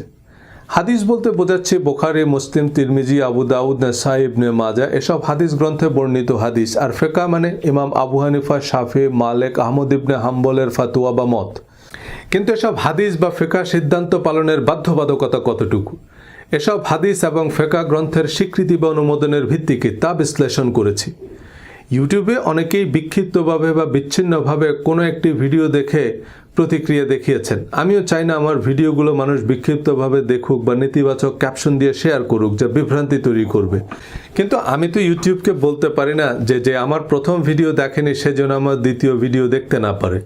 আমি যদিও একটি প্লেলিস্টে সবগুলো ভিডিও সাজিয়ে দিয়েছি, এই ভিডিওর ডেসক্রিপশনে লিঙ্ক আছে, কিন্তু অনেকেই ধারাবাহিকভাবে বোঝার উদ্দেশ্যে শুনেন না, দাঁত ভাঙ্গা জবাব দেওয়ার উদ্দেশ্যে শুনেন। এই বইয়ে আমি আমার বক্তব্যকে আরও ধারাবাহিকভাবে সাজিয়েছি। আমার ভিডিওতে বা বইয়ে যদি কোনো তথ্যগত বা বিশ্লেষণগত ভুল ভ্রান্তি বা বিকল্প অনুবাদ বা ভিন্ন মত থাকে তা কমেন্টে জানাবেন, আমি নির্দ্বিধায় সংযোজন করব। কিন্তু আপনি মানুষকে বিভ্রান্ত করছেন এমন বিভ্রান্তিকর কমেন্ট করলে দয়া করে আপনার তরিকা উল্লেখ করবেন, তাহলে অন্তত বুঝবো যে শিয়া, আহমদিয়া, দেওয়ানবাগি কারা কারা আমার কথায় বিভ্রান্ত হচ্ছেন। বেশিরভাগ মানুষ হাদিস বলতে বোঝেন নবীজি সাল্লাল্লাহু আলাইহি সাল্লামের বাণী। এ কারণে কোনো নির্দিষ্ট হাদিস না মানার অর্থ করেন নবী মানে না। কত বড় কথা! নবী না মানলে সে মুসলমান হয় কি করে? হাদিস শব্দের অর্থ কথা বা স্টেটমেন্ট। যেমন কোরআনের আয়াতকে আল্লাহ হাদিস বলেছেন। কোরআন আল্লাহর হাদিস বা আল্লাহর বাণী, যার রাবি বা বর্ণনাকারী হচ্ছেন এমন একজন রাসূল যার বিশ্বস্ততা ও সত্যবাদিতার গ্যারান্টার স্বয়ং আল্লাহ। নবীজির হাদিস মানে নবীজি সাল্লাল্লাহু আলাইহি সাল্লামের কথা যা সাহাবীরা বর্ণনা করেছেন। সাহাবীদের কথা মানে সাহাবীদের হাদিস। আবু জেহেলের হাদিস মানে আবু জেহেলের কথা যা পূর্ববর্তী নবী রাসূলদের বরাত দিয়ে তারা সমাজে প্রতিষ্ঠা করেছে। হযরত ইব্রাহিম আলাইহিস সালামের বরাত দিয়েই তারা ল্যাংটা হয়ে কাবা তাওয়াফ করত। শয়তানের হাদিস মানে শয়তানের কথা। লাহওয়াল হাদিস মানে ফালতু কথা। হাদিসের একাডেমিক পরিভাষা হচ্ছে খবর। খবর মানে খুব সহজ, নিউজ। হাদিস বর্ণনাকারী সাহাবীকে ইংরেজিতে বলে রিপোর্টার, যেমন রিপোর্টেড বাই আবু হুরায়রা রাদিয়াল্লাহু তাআলা আনহু। হাদিস সংকলক ইমাম অনেকটা সম্পাদকের মতো, যিনি খবরের সত্যতা যাচাই বাছাই করে প্রকাশ করবেন। কিন্তু হাদিস বা খবর সত্য, মিথ্যা, উদ্দেশ্য প্রণোদিত যে কোনো কিছুই হতে পারে। হাদিস বর্ণনাকারী সাহাবী বা সংকলনকারী ইমামদের নাম বা অনুমোদন কোরআনে নাই। হাদিস বর্ণনাকারী সাহাবী বা সংকলনকারী ইমাম এবং প্রজন্ম থেকে প্রজন্মে যাদের মাধ্যমে আমাদের কাছে পৌঁছেছে তাদের সকলের সত্যবাদিতা ও বিশ্বস্ততার গ্যারান্টার হচ্ছেন আমাদের মাদানী, আব্বাসী বা আজহারি হুজুর। কোরআনে অনির্দিষ্টভাবেও কাউকে নবীজির কোরআন বহির্ভূত হাদিস বা আনঅফিশিয়াল স্টেটমেন্ট সংগ্রহের নির্দেশ দেওয়া হয়নি, এবং সুনির্দিষ্টভাবে কোনো সাহাবের নাম, পরিচয়, বিশ্বস্ততা ও সত্যবাদিতার নিশ্চয়তা দেওয়া হয়নি। বরং কোরআনে আল্লাহ বলেছেন, মদিনাবাসীদের মধ্যে অনেক মুনাফিক আছে, তুমি তাদেরকে চিনো না, আমি তাদেরকে চিনি। নবীজি সাল্লাল্লাহু আলাইহি সাল্লামের সময়ের মুসলমানদের মধ্যে কারা মুনাফিক ছিল তা নবীজিও জানতেন না। কিন্তু আমাদের আজহারি বা আব্বাসী হুজুররা এতটাই নিশ্চিত যে তাদের বর্ণনাকে নবীজির কথা হিসেবে বিশ্বাস না করলে সে কাফের। এই গ্যারান্টি অনেকটা বিল গেটসের $20 বিলিয়ন ঋণ আবেদনে আমার আপনার গ্যারান্টার হওয়ার মতো, যে বিল গেটস দেউলিয়া হয়ে গেলে টাকা আমি দেব। আমি কোত্থেকে দেব জানি না। বিল গেটস দেউলিয়া হয়ে গেলে এই গ্যারান্টারকে খুঁজে পাবেন? কোরআনের সহায়ক হাদিস আমাদের দরকার। হাদিস, ইতিহাস, সিরাত, সাহিত্য ছাড়া কোরআনের কনটেক্সট বোঝা কঠিন। যেমন পত্রিকা বা টিভি নিউজ আদালতকে কোনো ঘটনার পরিপ্রেক্ষিত বুঝতে সাহায্য করে, কিন্তু পত্রিকা রিপোর্ট আদালতে এভিডেন্স হিসাবে গ্রহণযোগ্য নয়। আদালত উপযুক্ত সাক্ষ্য প্রমাণ ছাড়া কোনো পত্রিকার খবরের উপর ভিত্তি করে রায় দেয় না, কারণ খবর উদ্দেশ্য প্রণোদিত হলে তা কনটেক্সট উল্টে দিতে পারে। হাদিসের প্রয়োজনীয়তার সপক্ষে অনেক জোরালো যুক্তি আছে, সেসব যুক্তি আমি বিশেষ গুরুত্বের সাথেই আলোচনা করেছি, কিন্তু বেশিরভাগ বাইনারি প্রশ্নের উত্তর আমার জানা নেই। যেমন কোরআনে তো ভাতের কথা নাই, তাহলে ভাত খান কেন? কোন চাইলের ভাত খাবেন এটা হাদিস ছাড়া কিভাবে জানবো? আমাদের দেশে অনেক বিদেশি কোম্পানি ব্যবসা করে, সব বিদেশি কোম্পানিকে তাড়িয়ে দেওয়া অবাস্তব এবং খুব যৌক্তিক কারণেই এমন হাজারো প্রশ্ন করা যাবে যে বিদেশি তেল ছাড়া গাড়ি চালাবেন কেমনে, এবং খুব যুক্তিসঙ্গত কারণেই ইস্ট ইন্ডিয়া কোম্পানিকে আমাদের দেশে ব্যবসা করতে দেওয়া হয়, কিন্তু তাদের কার্যক্রম ব্যবসার মধ্যে সীমাবদ্ধ থাকেনি। ব্যবসার নামে আসা এই ইংরেজ ভদ্রলোকরা শেষ পর্যন্ত আমাদের সর্বস্ব লুট করে নিয়ে যায়। বহু আন্দোলন সংগ্রাম রক্তের বিনিময়ে অবশেষে মুক্তি মিলেছে। লোকমুখে শোনা কোরআন বিরুদ্ধ উদ্দেশ্য প্রণোদিত জালিয়াত চক্রের হাদিস ইস্ট ইন্ডিয়া কোম্পানির মতো ইসলাম ধর্মের ঘাড়ে চেপে বসেছে। বিশ্ব আশেকে রাসূলের নামে আরামবাগে প্রতি বছর বিশ্ব আশেকে আবু জেহেল সম্মেলন অনুষ্ঠিত হয়। নবীজির নামে প্রচলিত হাদিসের বেশিরভাগ নবীজির কথা নয়। সাইবার সিকিউরিটি বা সাইবার ক্রাইম নিয়ে কথা বলার অর্থ এই নয় যে ইন্টারনেট ছাড়া কেমনে চলবেন। আপনার কম্পিউটারের অপারেটিং সিস্টেম এবং সিকিউরিটি সিস্টেম যে ফাইল চিনে না তাকে ফুল অ্যাক্সেস দেয়া কেমন আত্মঘাতী হতে পারে? যে সাংবাদিক সংবাদ মাধ্যম থেকে আমরা নবীজির এসব অননুমোদিত বক্তব্য পাচ্ছি, আল্লাহর প্রদত্ত কোরআন এদের কাউকেই চিনে না। আল্লাহর ডাটাবেজে এসব সাংবাদিক সম্পাদক সংবাদ সংস্থার নাম নাই। তাহলে হাদিস কি এবং কেন? সাধারণত হাদিস বলতে বোঝায় নবীজির আনঅফিশিয়াল স্টেটমেন্ট যার উল্লেখ কোরআনে নাই। যদিও প্রচলিত হাদিস গ্রন্থে সাহাবি তাবি এবং তাবে তাবিদের স্টেটমেন্টও আছে যা শরিয়ার উৎস হিসেবে বিবেচিত হয়। কারণ কি? কোরআনে আল্লাহ বলেছেন, তোমরা আল্লাহ তার রাসূলের আনুগত্য করো, তোমাদের জন্য রাসূলের জীবনেই আছে উত্তম আদর্শ। একই কথা আল্লাহ ইব্রাহিম আলাইহিস সালাম সম্পর্কেও বলেছেন যে ইব্রাহিম ও তার সাথীদের মধ্যে তোমাদের জন্য রয়েছে উত্তম আদর্শ। তোমাদের জাতির পিতা ইব্রাহিম, তিনিই তোমাদের নাম রেখেছেন মুসলমান। নবীজি ও ইব্রাহিম আলাইহিস সালাম সহ সকল নবীদের সিরাত ও সুন্নত অনুসরণ ইমানের অংশ। হযরত আদম আলাইহিস সালাম থেকে শুরু করে সকল নবীগণের কথা কাজ অনুমোদনের নিঃশর্ত অনুসরণ বাধ্যতামূলক, কিন্তু নবীদের কথা কাজ অনুমোদনের নির্ভুল বিবরণ কেবলমাত্র কোরআনেই আছে। আল্লাহ নবীদের নাম ঠিকানা পরিচয়পত্র সহ কোরআনে উল্লেখ করেছেন। সূরা ইব্রাহিম, সূরা মুহাম্মদ, সূরা নূহ, সূরা ইউসুফ, সূরা আম্বিয়া, সূরা আহজাব, কোরআন জুড়ে আল্লাহ নবীদের হাদিস ও সুন্নতি বর্ণনা করেছেন। হযরত মুসা আলাইহিস সালাম, ঈসা আলাইহিস সালাম, ইব্রাহিম আলাইহিস সালাম কি বলে সালাম দিয়েছেন, আদম আলাইহিস সালাম, জাকারিয়া আলাইহিস সালাম এবং অন্যান্য নবীগণ আল্লাহর কাছে কি দোয়া করেছেন আল্লাহ কোরআনে উল্লেখ করেছেন। আল্লাহর নবীদের মকবুল দোয়া আল্লাহ কোরআনে বলে দিয়েছেন। যারা কোরআনে নবীদের সুন্নত খুঁজে পাননি তারা চশমা চোখে দিয়ে চশমা খুঁজে বেড়াচ্ছেন। আল্লাহ তার রাসূলের আনুগত্য করো এ কথার অর্থ আবু হুরায়রা বা ইমাম বুখারীর স্টেটমেন্টকে নবীজির কথা বলে মেনে নেয়াকে বোঝায় না। আল্লাহর দূত হিসেবে নবীজিকে আল্লাহ ডিপ্লোম্যাটিক পাসপোর্ট দিয়েছেন। নবীজির অফিসিয়াল স্টেটমেন্ট অবিকল সংরক্ষণের দায়িত্ব নিয়েছেন, কিন্তু আবু হুরায়রা বা ইমাম বুখারীর নিবন্ধন সার্টিফিকেটই নাই। কোরআনের সহস্রাধিক আয়াত আছে যেখানে আল্লাহ নবীকে বলেছেন, হে নবী আপনি বলুন, হে নবী আপনি পড়ুন, আপনি করুন, আপনি করবেন না, শুধু কল বা হে নবী আপনি বলুন এই শব্দটা কোরআনে 332টা আয়াতের শুরুতে আছে। পুরা কোরআনের কেন্দ্রীয় চরিত্রই তো নবীজি, কোরআনই তো নবীজির বায়োগ্রাফি। সুতরাং নবীজি কি বলেছেন, কি করেছেন, কি আদেশ করেছেন, কি নিষেধ করেছেন তার বিশদ বর্ণনা কোরআনেই আছে। সেসবের সত্যতার গ্যারান্টার স্বয়ং আল্লাহ। এর বাইরে কেউ নবীর নামে কিছু বললেই তা নবীজির হাদিস নয়। জাল টাকায়ও গভর্নরের স্বাক্ষর থাকে। গভর্নরের স্বাক্ষর থাকলে যদি টাকা মনে করেন তো কত টাকা লাগবে বলেন? নবীজি ছাড়াও সাহাবী, তাবি এবং তাবে তাবেইন অর্থাৎ ইসলামের প্রথম 3 প্রজন্মের মুসলমানদের কথা কাজ অনুমোদন ও প্রচলিত ধর্মচর্চায় শরীয়তের ভিত্তি বা কোরআনের মতোই অবশ্য পালনীয় বিধান বা ফরজ ওয়াজিব হিসাবে অন্তর্ভুক্ত করা হয়েছে। কোরআনের বিপরীতে ফুকাহায়ে কেরাম হালাল হারাম থেকে শুরু করে মৃত্যুদণ্ডের বিধানও দিতে পারেন। এর বাইরেও পীর মুরব্বীদের দল মত দরগা মাজার তো আছেই। এসবের ভিত্তি কি? কোরআনে আল্লাহ বলেছেন সাহাবীদের উপর আল্লাহ সন্তুষ্ট, কিন্তু নবীদের মতো নির্দিষ্ট সাহাবীদের নাম পরিচয় কোরআনে নাই। সুতরাং কোন কোন সাহাবের উপর আল্লাহ সন্তুষ্ট তা আমরা জানি না। এর বিপরীতে কোরআনের বর্ণনা অনুযায়ী মদিনাবাসীদের মধ্যে মুনাফিকও ছিল, যাদেরকে নবীজিও চিনতেন না। সুতরাং আমরা নির্দিষ্ট করে কোনো সাহাবীকে নিঃশর্ত বিশ্বাসের শর্ত আরোপ করতে পারি না। সকল নবীগণকে নিঃশর্ত বিশ্বাস করা ইমানের অপরিহার্য অংশ হওয়ার পরও আইডি কার্ড ছাড়া কাউকে নবী বলা যাচ্ছে না। কিন্তু সাহাবীদের উপর আল্লাহ সন্তুষ্ট, এই আয়াতের উপর লক্ষ লক্ষ সাহাবী, তাবেঈন শরীয়তের উৎস বনে গেলেন। কোনো আইডি কার্ড ছাড়াই শুধু সাহাবী তাবেঈ বলে দিলেই হলো। বাঙ্গি যদি কারো প্রিয় ফল হয়, তিনি চেষ্টা করলে মাটিও খেতে পারবেন।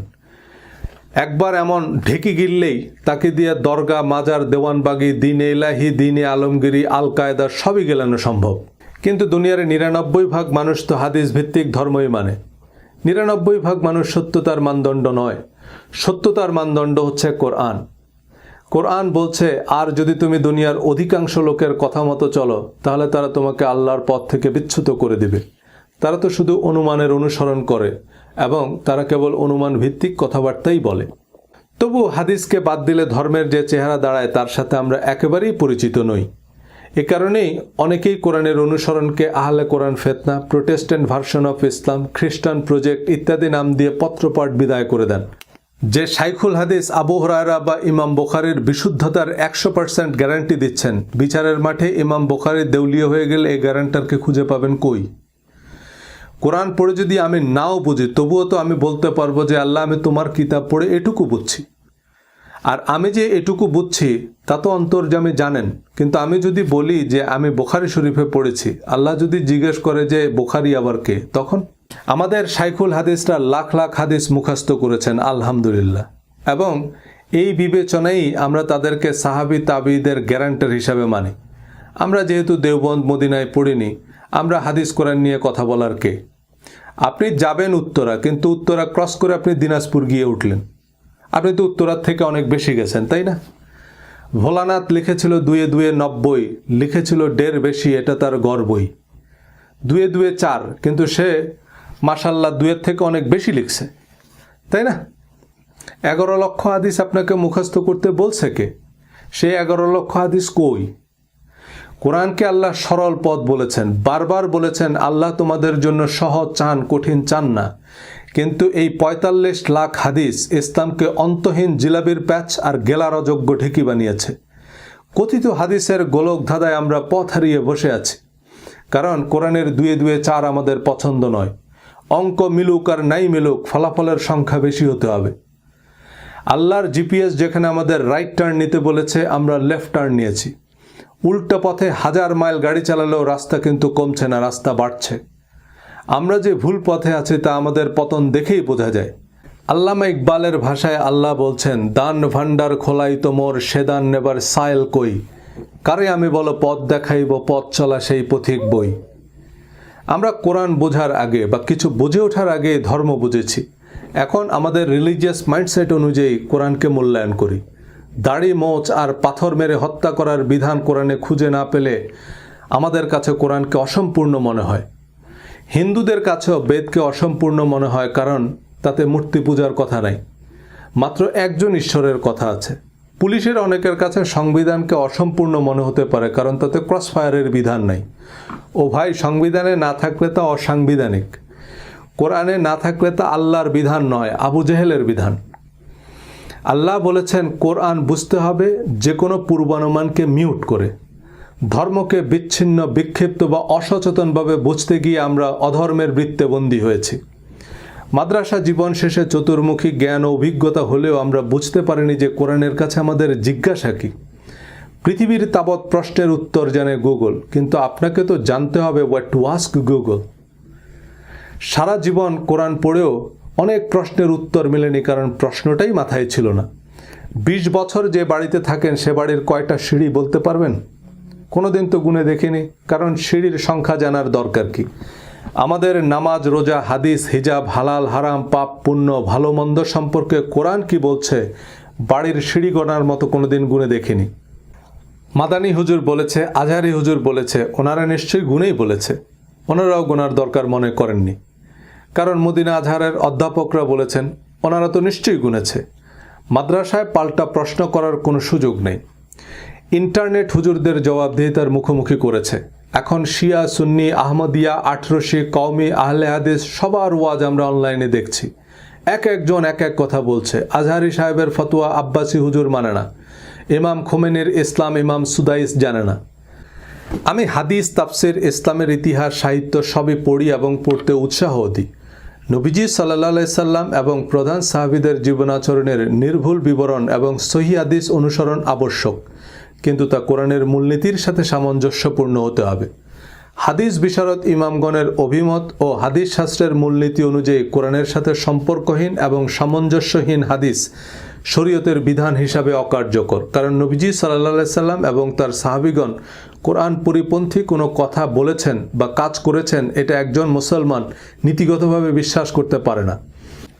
আমাদের সামনে অনেক হাদিস আছে যা কোরআনের ব্যাখ্যা, বিশ্লেষণ বা মর্মার্থ বলে বিবেচিত হতে পারে, কারণ সেসব হাদিসের মূল বক্তব্য কোরআনের সীমা অতিক্রম করেনি। নবীজির অনেক উপদেশ এবং কোরআনের সাথে সঙ্গতিপূর্ণ হাদিস নিয়েও আমি আলোচনা করেছি আমার বইয়ে, ভিডিওতে, এবং কোরআনের সাথে সঙ্গতিপূর্ণ হাদিসগুলোই সহিহ হাদিস।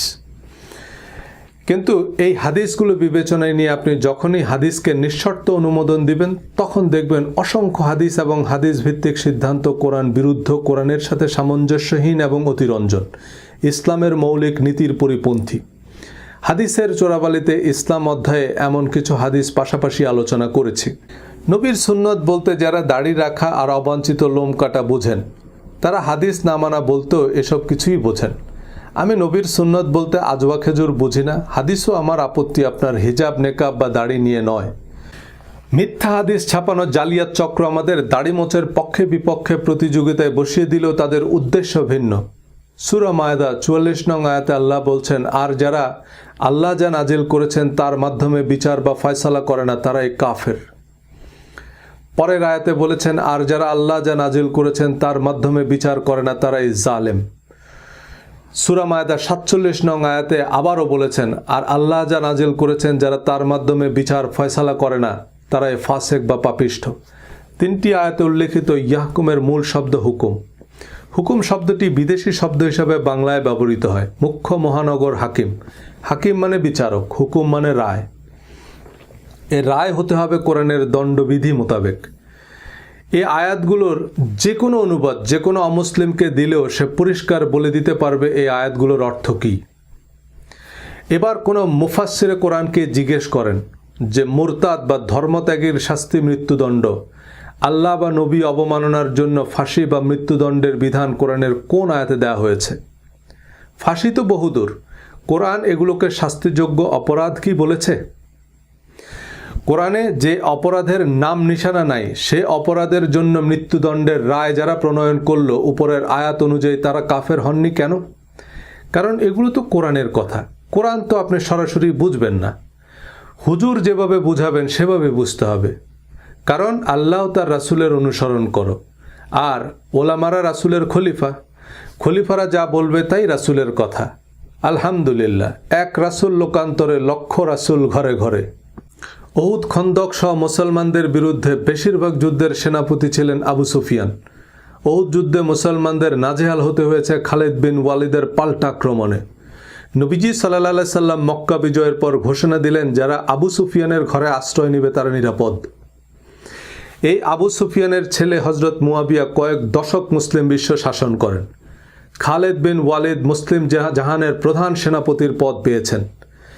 অবমাননা নয়, যারা নবীজিকে নিজের ভিটামাটি থেকে উচ্ছেদ করেছে, নবীর বিরুদ্ধে যুদ্ধ করেছে, নবী তাদের কি শাস্তি দিয়েছেন? নিঃশর্ত ক্ষমা ও বিশেষ সম্মান। তো নবীজির নামে মিথ্যা হাদিস বানিয়ে যারা এসব দাঙ্গা হাঙ্গামা করেন তারা কোন নবীর সুন্নত অনুসরণ করেন? ইয়াজিদ নবীর না আবু জেহেল নবীর? আল কায়দা নাকি ইসরায়েল বানিয়েছে মুসলমানদের সুনাম নষ্ট করতে। নবীর নামে এমন জঘন্য মিথ্যা হাদিসের ভিত্তিতে যারা নিরপরাধ মানুষ হত্যার দাবিতে মিছিল করে তাদেরকে কারা বানিয়েছে? যারা আগুন নিয়ে খেলছেন তারা নিজেরাও জানেন না যে এই আগুন তাদেরকে পুড়িয়ে ছারখার করবে। হাদিসের ভিত্তিতে শরিয়া আইন প্রণয়ন করে ইরান, ইরাক, সৌদি আরবে অসংখ্য ইসলামী স্কলারকে ধর্মীয় ভিন্ন মতের কারণে জেল, জুলুম ও মৃত্যুদণ্ড দেওয়া হয়েছে। কোরআনে কেসাসের আয়াতগুলো খুনের বদলে খুন, চোখের বদলে চোখ এমন পরিষ্কার হলেও যে অপরাধে আপনি একজন মুসলমানকে মৃত্যুদণ্ড দিলেন কোরআন অনুযায়ী তা অপরাধী নয়। যে হাদিস অনুযায়ী মৃত্যুদণ্ড দেওয়া হয়েছে, হাদিসের আরেকজন এমিরেটাস অধ্যাপক সে হাদিসকে জাল বলছেন। এ কেমন আইন, এ কেমন জীবন বিধান? এমন জালিয়াতি বেদ বাইবেল নিয়ে হয়েছে। সাধারণ মানুষকে বেদ বাইবেল থেকে দূরে রেখে রিলিজিয়াস এলিটরা সতীদাহ, উইচ হান্ট বা ব্লাসফেমি আইনের নামে সক্রেটিস, ব্রুনোর মতো হাজারো দীপশিখা নিভিয়ে দিয়েছে, হাজারো তরতাজা ফুল স্বামীর চিতায় জ্বালিয়ে দিয়েছে। তারপর রাজা রামমোহন রায় বেদ আর মার্টিন লুথার কিং বাইবেলকে সাধারণ মানুষের বোধগম্য করে অনুবাদ করলেন সে অন্ধকারে আলো জ্বালাতে। কোরআন বুঝে পড়ুন, আলো আসবেই। আজ যে কথাগুলো আমি বলছি, কাল এ কথাগুলো মাদানী আজহারি হুজুররা বলবেন। তাদের একটু অভয় দেন, পরিবেশ তৈরি করুন। তারা সাহস করে সত্যটুকু বললে আমাদের বলতে হয় না, তারা বললে মানুষ আরও উপকৃত হবে। বড় বড় আলেমরাও এ ব্যাপারে একমত যে কোরআনের সাথে অসামঞ্জস্যপূর্ণ হাদিস পরিত্যাজ্য, কিন্তু আলেমদেরও অনেক প্রতিবন্ধকতা আছে, দল মত, পক্ষ বিপক্ষ, স্বার্থের দ্বন্দ্ব বা নানান রকমের হুমকি আছে। চাইলেই সব সত্য বলতে পারেন না। হজরত জায়েদ রাদিয়াল্লাহু তাআলা আনহুর স্ত্রীকে তালাক দেওয়ার পর নবীজির সাথে বিয়ের ঘটনাও কোরআনে পরিষ্কারে লেখা আছে, একেবারে জায়েদ নাম ধরে বলা আছে। কিন্তু হজরত আয়েশার সাথে 6 বছর বয়সে বিবাহ আর 9 বছর বয়সে সেক্স, এটা কোরআনের কোন আয়াতের হিকমা বা তাফসির? বিয়ের সময় হজরত আয়েশা রাদিয়াল্লাহু তাআলা আনহার বয়স কত ছিল তা আমরা জানি না, কারণ তা আল্লাহ আমাদের জানাননি। কেন জানাননি? প্রয়োজন মনে করেননি। কিন্তু এই তথ্য আমাদের কেন লাগবে?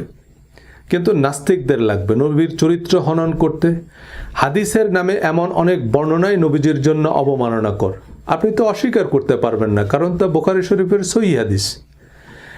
নবীজির নামে ফেসবুকে আপত্তিকর কিছু লিখলে আমাদের রক্ত টকবক করে ওঠে, কিন্তু হাদিসের নামে যারা নবীকে নিষ্ঠুর, অবিবেচক, ডিক্টেটর হিসেবে উপস্থাপন করছে তাদের রাহিমাহুল্লাহ বলি।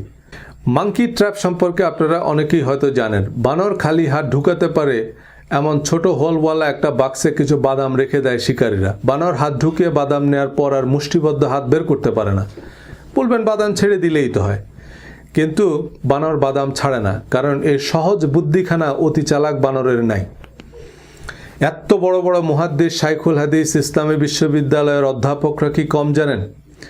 বেনারস হিন্দু ইউনিভার্সিটি সহ সারা বিশ্বের শত শত হিন্দু, খ্রিস্টান, জিউইশ, বুদ্ধিস্ট ইউনিভার্সিটি আছে। সেখানেও রামায়ণ, মহাভারত, ত্রিপিটক, বাইবেল, গীতার শত সহস্র প্রফেসর আছেন। সারা জীবন পড়াশোনা করে তারা কোরআনকেই মানছে না, হাদিস তো বহুদূর। কারণ সারা জীবনের পড়াশোনা বা মদিনা আল আজহারের পিএইচডি ডিগ্রি সত্যতার মানদণ্ড নয়। একজন মুসলমান হিসাবে কোরআন আমার বাধ্যতামূলক বিশ্বাস। কোরআনই আমার কাছে একমাত্র কোষ্ঠী পাথর, আর এই কোরআন বলছে কোরআন সম্পূর্ণ, পরিপূর্ণ এবং শতভাগ প্রায়োগিক।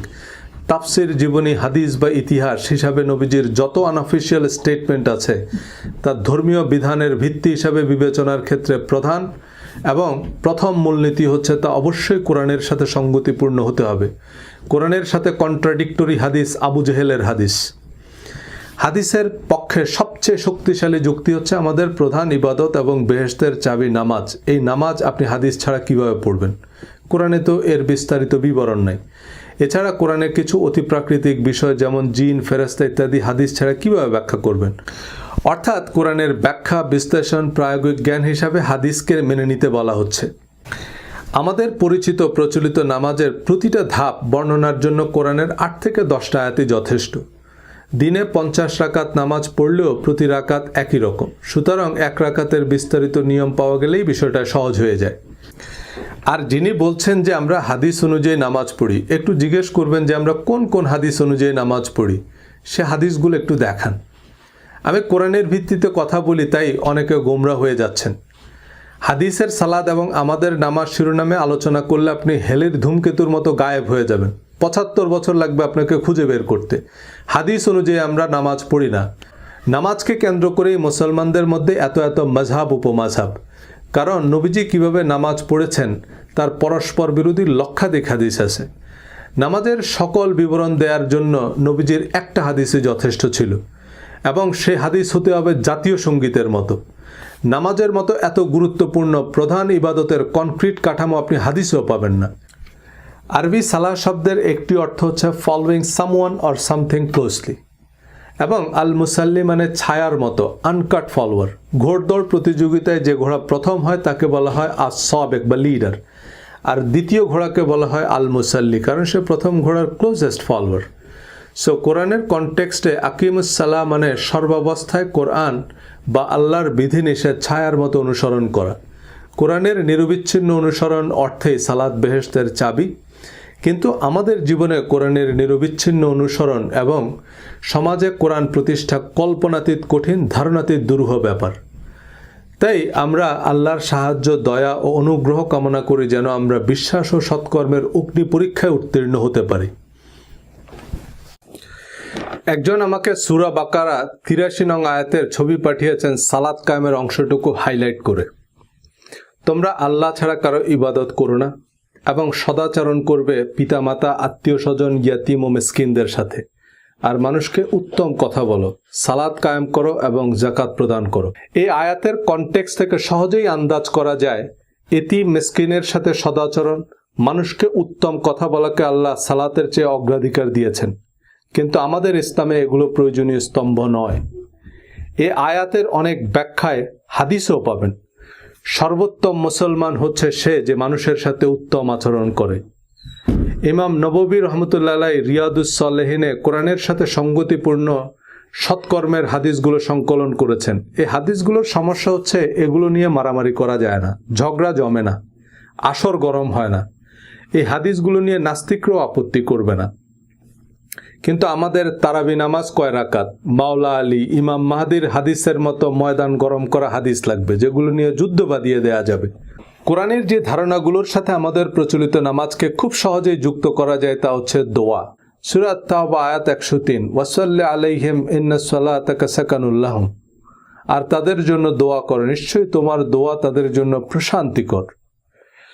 আমাদের প্রচলিত বা পরিচিত নামাজের যে কাঠামোতা কোরআন বিরুদ্ধ নয়, এবং আমরা নামাজ পড়ি হযরত ইব্রাহিম আলাইহিস সালামের পরম্পরা বা ধারাবাহিকতা অনুযায়ী। তিনি আমাদের নাম রেখেছেন মুসলমান। আমাদের পূর্ববর্তীরা এবং আমরা সেই একই ধারাবাহিকতায় নামাজ পড়ি। কোরআনের মতোই নামাজ বা প্রার্থনার রীতি আল্লাহই সুরক্ষিত রেখেছেন।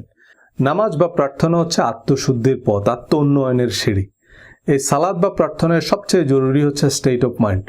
প্রার্থনার নির্দিষ্ট ফর্ম এবং ফরম্যাট আল্লাহ কোরআনে প্রোফাইল পিকচার হিসাবে সেট করে দিয়েছেন। সে নির্দিষ্ট ফর্ম এবং ফরম্যাটে আবেদন না করলে আবেদনপত্র গৃহীতই হবে না। প্রার্থনার আধ্যাত্মিক শক্তি অধ্যায়ে এবং ভিডিওতে আলোচনা করেছি বিস্তারিত। নামাজের প্রতি রাকাতে আমরা সূরা ফাতিহা পড়ি। সূরা ফাতিহায় আমরা যা বলি তা যদি আমরা আমাদের জীবনের জিপিএস হিসাবে সেট করি, আমরা কখনোই পথ হারাবো না। কিন্তু কতজন সূরা ফাতিহার অর্থ জানি, মর্মার্থ বুঝি?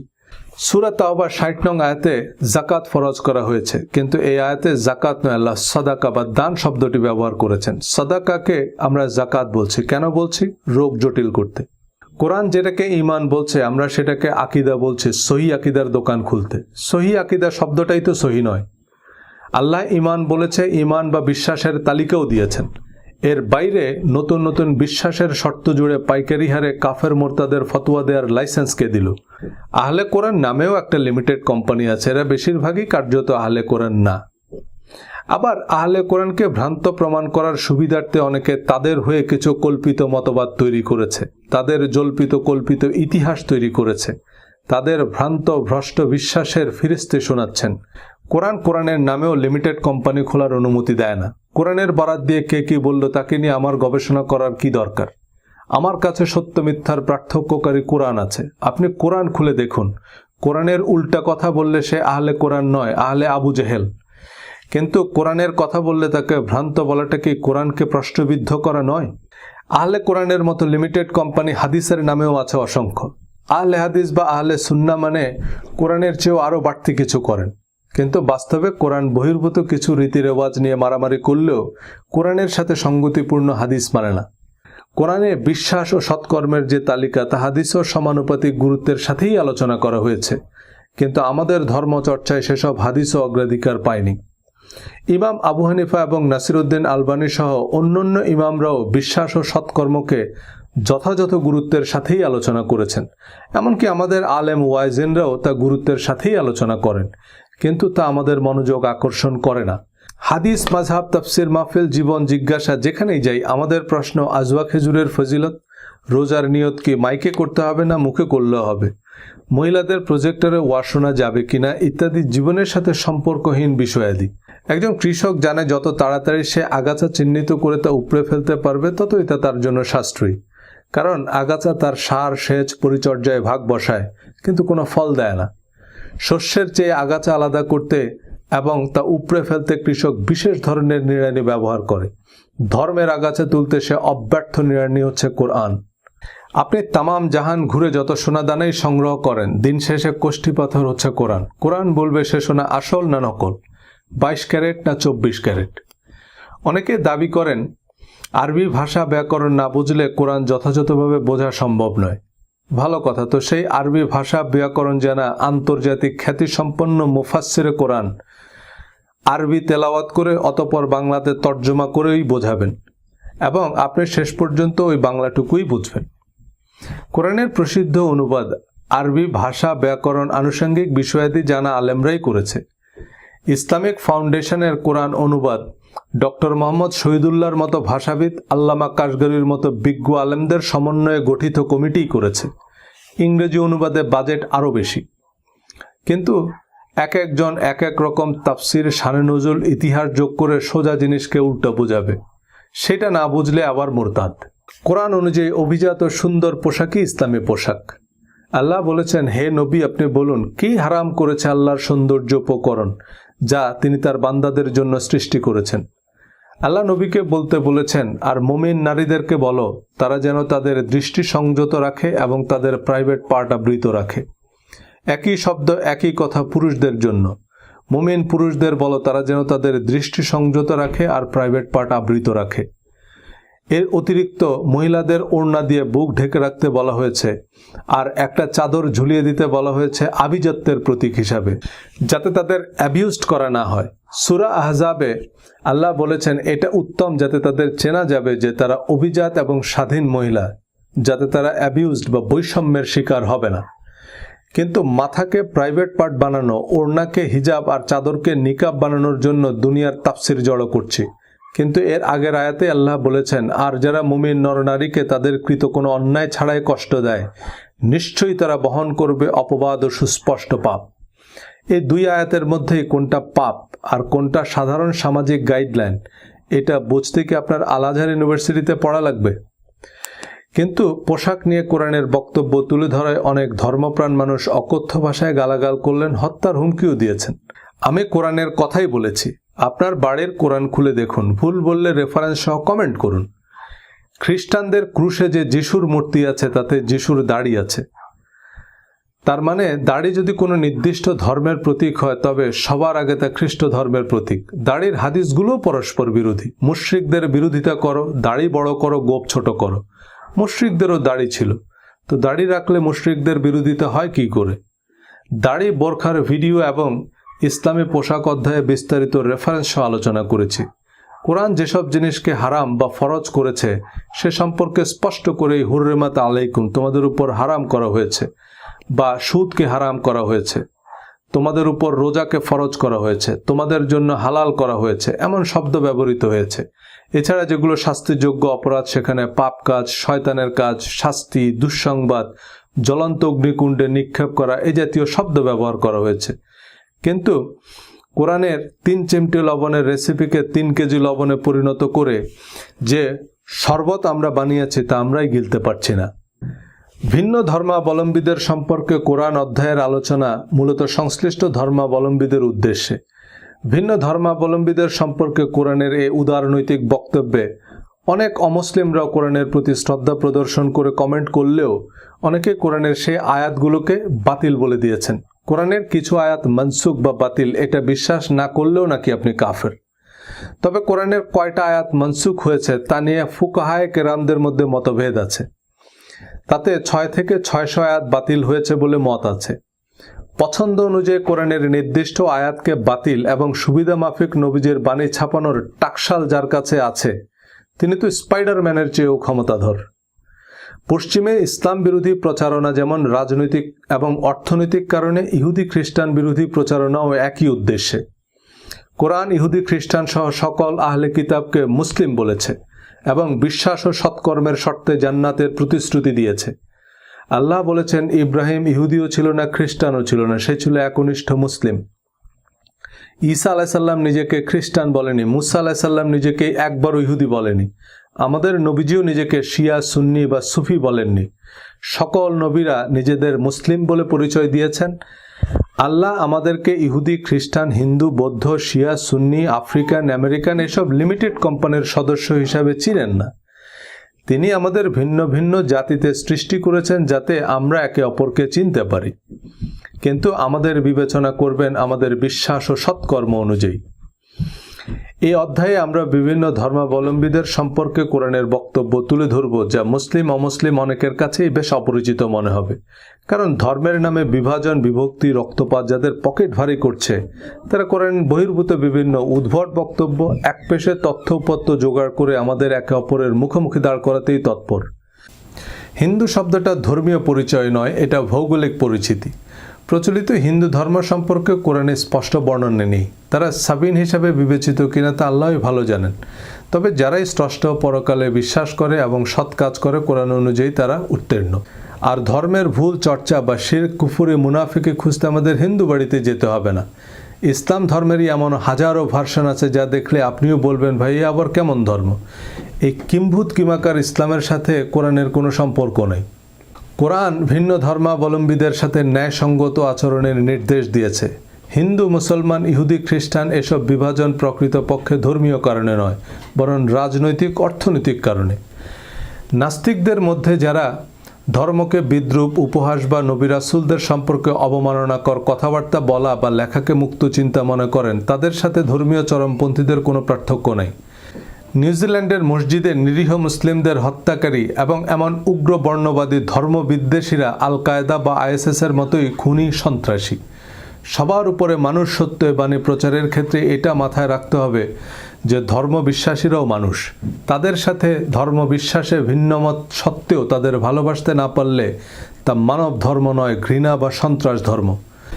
আর নাস্তিকরা নবীজির অবমাননার জন্য, চরিত্র হননের জন্য যেসব কথিত হাদিসের রেফারেন্স দেয়, তা আবু জেহেলদের রটানো মিথ্যা অপবাদ। সে 20 হাদিসের শরবত বানিয়ে আমাদের ধরিয়ে দিয়েছে। আমরা না পারছি গিলতে, না পারছি ফেলতে। ডক্টর আবদুল্লাহ জাহাঙ্গীর স্যার হাদিসের নামে জালিয়াতি বইয়ের ভূমিকায় লিখেছেন যে কোরআনের পাশাপাশি নবীজি সাল্লাল্লাহু সাল্লামের হাদিস পালনের গুরুত্ব যখনই মুসলমানরা মেনে নিল, তখনই ইসলামকে পলিউট করার জন্য বা অন্যান্য নানান উদ্দেশ্যে ইসলাম বিরোধীরা নবীজির নামে জাল হাদিস বানানো শুরু করে। আবার হাদিসও কোরআনের উপদেশগুলোর বিস্তারিত বর্ণনা আছে। সলফে সালেহিনরাও কোরআনের অনুসরণই করেছেন, ওলিয়া উলিয়ারাও তাই করেছেন। কোরআন, হাদিস, ফিকহুল আকবর তো বড় বিষয়। আজমের শরীফের খাদেমরাও যদি খাজা মাইনুদ্দিন চিশতির জীবন ও কর্মের অনুসরণ করত, আমরা অনেক ভালো ইসলাম পেতাম। হাদিস অস্বীকার করলে যদি কাফের হয়, তবে এই পৃথিবীতে একজন মুসলমানও নেই। ডক্টর আবদুল্লাহ জাহাঙ্গীর স্যার, আল্লামা শফি বা কোনো শাইখুল হাদিস যখন কোনো হাদিসকে জাল বলেন, তার মানে তিনি সেই হাদিসকে অস্বীকার করছেন বা সেটাকে হাদিস হিসাবে মানছেন না। এখন কতগুলো হাদিস অস্বীকার করা যাবে বা কোন কোন হাদিস অস্বীকার করা কুফরি? মাওলানা তারেক জামিল সহি হাদিস মোতাবেক পাগড়ি পরাকে পায়জামা পরার মতোই জরুরি মনে করেন। ডক্টর আবদুল্লাহ জাহাঙ্গীর স্যার পাগড়ির সবগুলো হাদিসকে জাল বলেছেন এবং আহলে হাদিসের আলেমরা পাগড়ি পরাকে বেদাত বলেন। কিন্তু পাগড়ি তো একজন মানুষের মাথায় থাকে। নবীজিকে গোসল করতে দেখেছেন, তো পাগড়ি পরতেন কি পরতেন না এটা শিওর হতে পারেননি? মিলাদ কিয়ামের হাদিসগুলো হচ্ছে আহলে সুন্নাতের ট্রেড লাইসেন্স। আল্লামা শফি আবার মিলাদের তবরককে গু বলেছে। তো আমরা কোন কোম্পানির হাদিস নেব? আজ আমাদের কাছে কোরআন এতটাই সিরেমোনিয়াল যে তাফসিরুল কোরআন মাহফিলে আন্তর্জাতিক খ্যাতিসম্পন্ন মুফাসিরে কোরআনরাও বিটিভির অনুষ্ঠান সূচির মতো সুর করে কোরআন তেলাওয়াত করে হাদিসের লোকগাথা, কিচ্ছা কাহিনীর আলোচনা শুরু করেন। বিতর্কিত মাসলা মাসাইল নিয়ে দলাদলি, গালাগালি শুরু করেন। কোন হাদিস সহি, কোন হাদিস জাল, এই বিতর্ক বাহাসে নামেন। কিন্তু হাদিসের পিউরিটি সার্টিফিকেট দেওয়ার আমি আপনি কে? 50টা হাদিস পড়লে পরীক্ষায় 10টা হাদিস কমন পড়ে। 10-10-এ 100 নম্বরের পরীক্ষা। 1 সপ্তাহ পড়ে পরীক্ষা দিলে হাদিসে ফার্স্ট ক্লাস পাওয়া যায়। মুহাদ্দিস মানে ওনার 11 লাখ হাদিস মুখস্থ এমন মনে করে বসে থাকার কোনো কারণ নেই। হাদিসে ফার্স্ট ক্লাস পাওয়া আমার অনেক বন্ধু আছে, 10টা হাদিস ঠিক মতো বলতে পারবে না। পরীক্ষার জন্য পড়া মুহাদ্দিসদের চেয়েও জানার জন্য পড়া ডাক্তার, ইঞ্জিনিয়ার, ব্যারিস্টার, বিচারপতি বা জেনারেলরা অনেক বেশি হাদিস জানে। আমার এই বইয়ের উদ্দেশ্য একটা নতুন দৃষ্টিভঙ্গি, একটা নতুন মানসিকতা নিয়ে ধর্মকে জানা এবং মূল্যায়ন করা। এই দৃষ্টিকোণ থেকে কোরআন পড়লে আমরা আমাদের সব উত্তর পেয়ে যাব। কারণ আমরা জানি আমাদের প্রশ্নটা কি। হাদিস, ফিকা, ফাজাইল আমল যাই পড়ি আমি কোরআনের মানদণ্ডে যাচাই করে নিতে পারবো।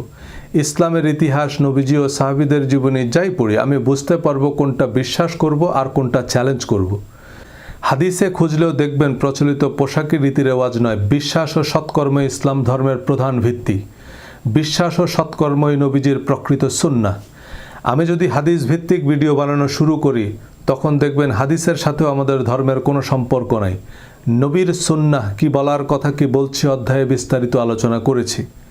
বিকৃত ধর্ম সমাজে এমনভাবে প্রতিষ্ঠিত হয়েছে যে আসল ধর্ম চলে গেছে নিভৃতে।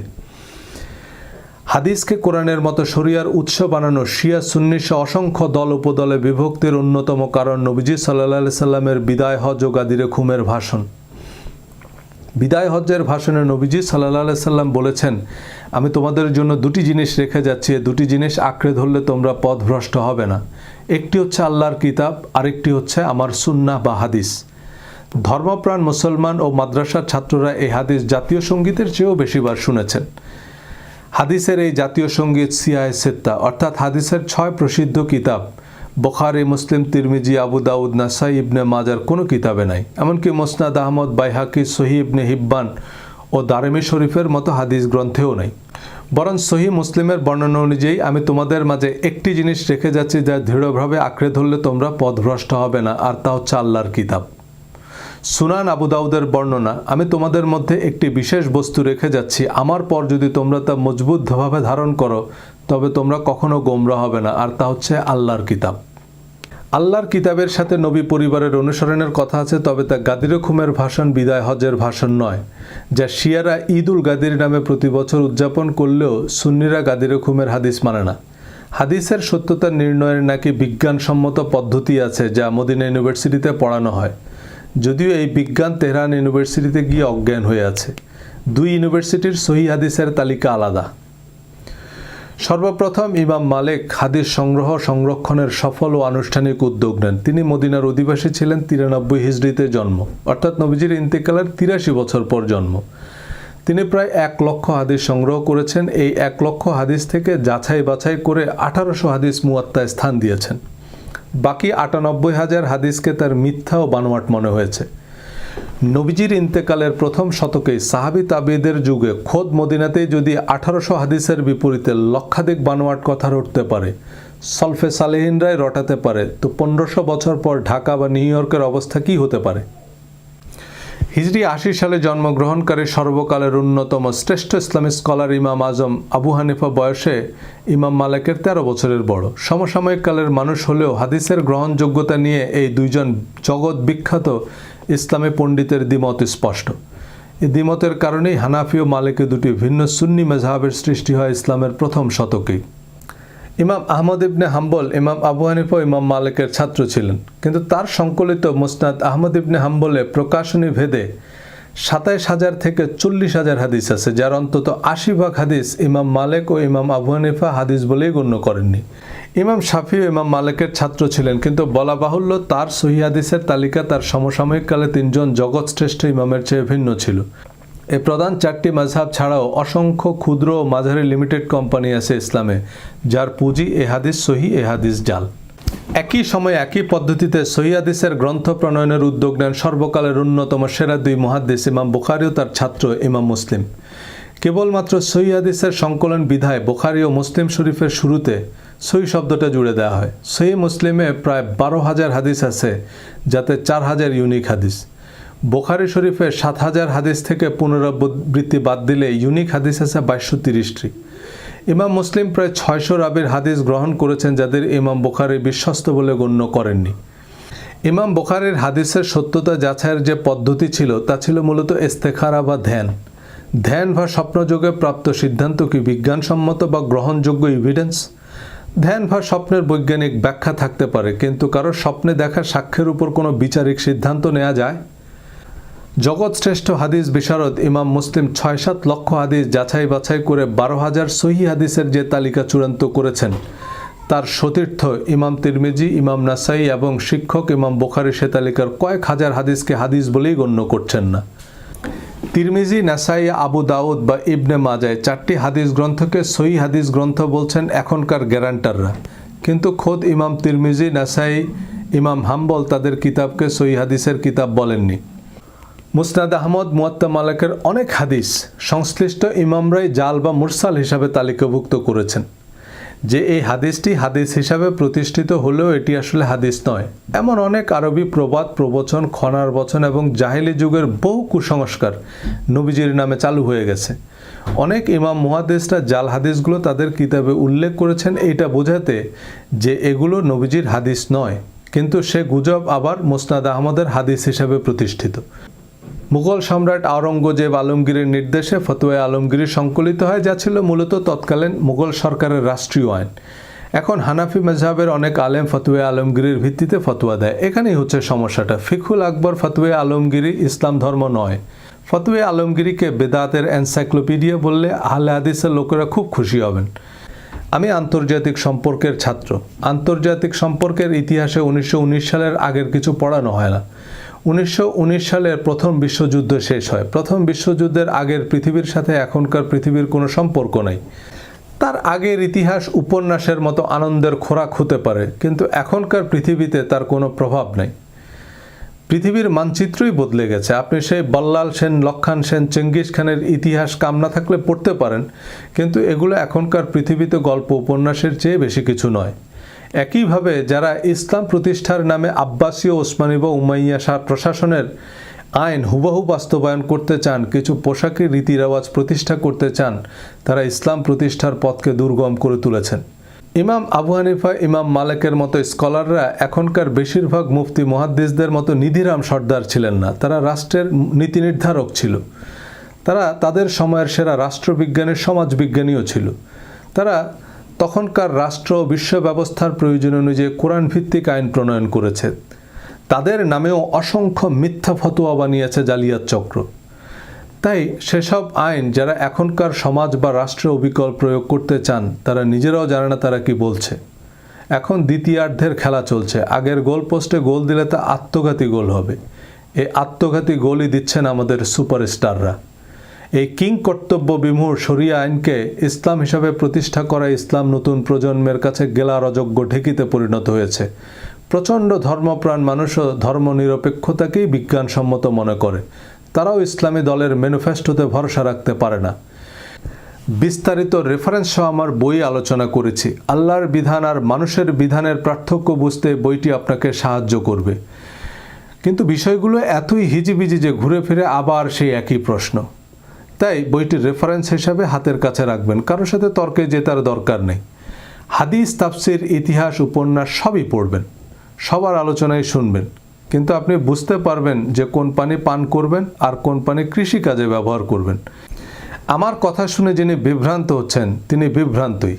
তিনি বিভ্রান্ত কোম্পানির সহি আকিদা ব্র্যান্ডের চশমা দিয়ে দুনিয়া দেখছেন। ওনার কাছে বেশিরভাগ মানুষকেই গোমরা মনে হয়। এক ভদ্র মহিলা তার স্বামীর সাথে প্রথমবার বিমান ভ্রমণ করছিলেন। মহিলা খুব উত্তেজিত হয়ে বিমানের জানালা দিয়ে স্বামীকে দেখাচ্ছে যে দেখো দেখো, নিচে মানুষগুলোকে কেমন পিঁপড়ার মতো দেখায়। স্বামী বলল যে ওগুলো পিঁপড়াই, আমরা এখনো ফ্লাই করিনি। তেমনি দজ্জাল, মোসাদ এত কিছু মাথায় নিয়ে কেউ আমার কথা শুনলে তার কাছে পিঁপড়াকেও ডাইনোসরের মতো মনে হতে পারে। আমার কথাগুলো যদি আজহারি সাহেবরা বলেন তবে শুনতেও ভালো শোনাবে। আমি আশা করি এই কথাগুলো বড় বড় আলেমরা বলুক। এই আত্মসমালোচনার সময় এসেছে। আমি চাই না মুসলমানদের সমালোচনা CNN বা BBC করুক, আমাদের আলেমরাই করুক। চৌকিদারের বেতের বাড়ি খাওয়ার চেয়ে বাপের হাতে মায়ের খাওয়া ভালো। আলেমরা বোঝাক যে না, তসলিমা নাসরিনের কল্লা কাটার নাম ইসলাম নয়।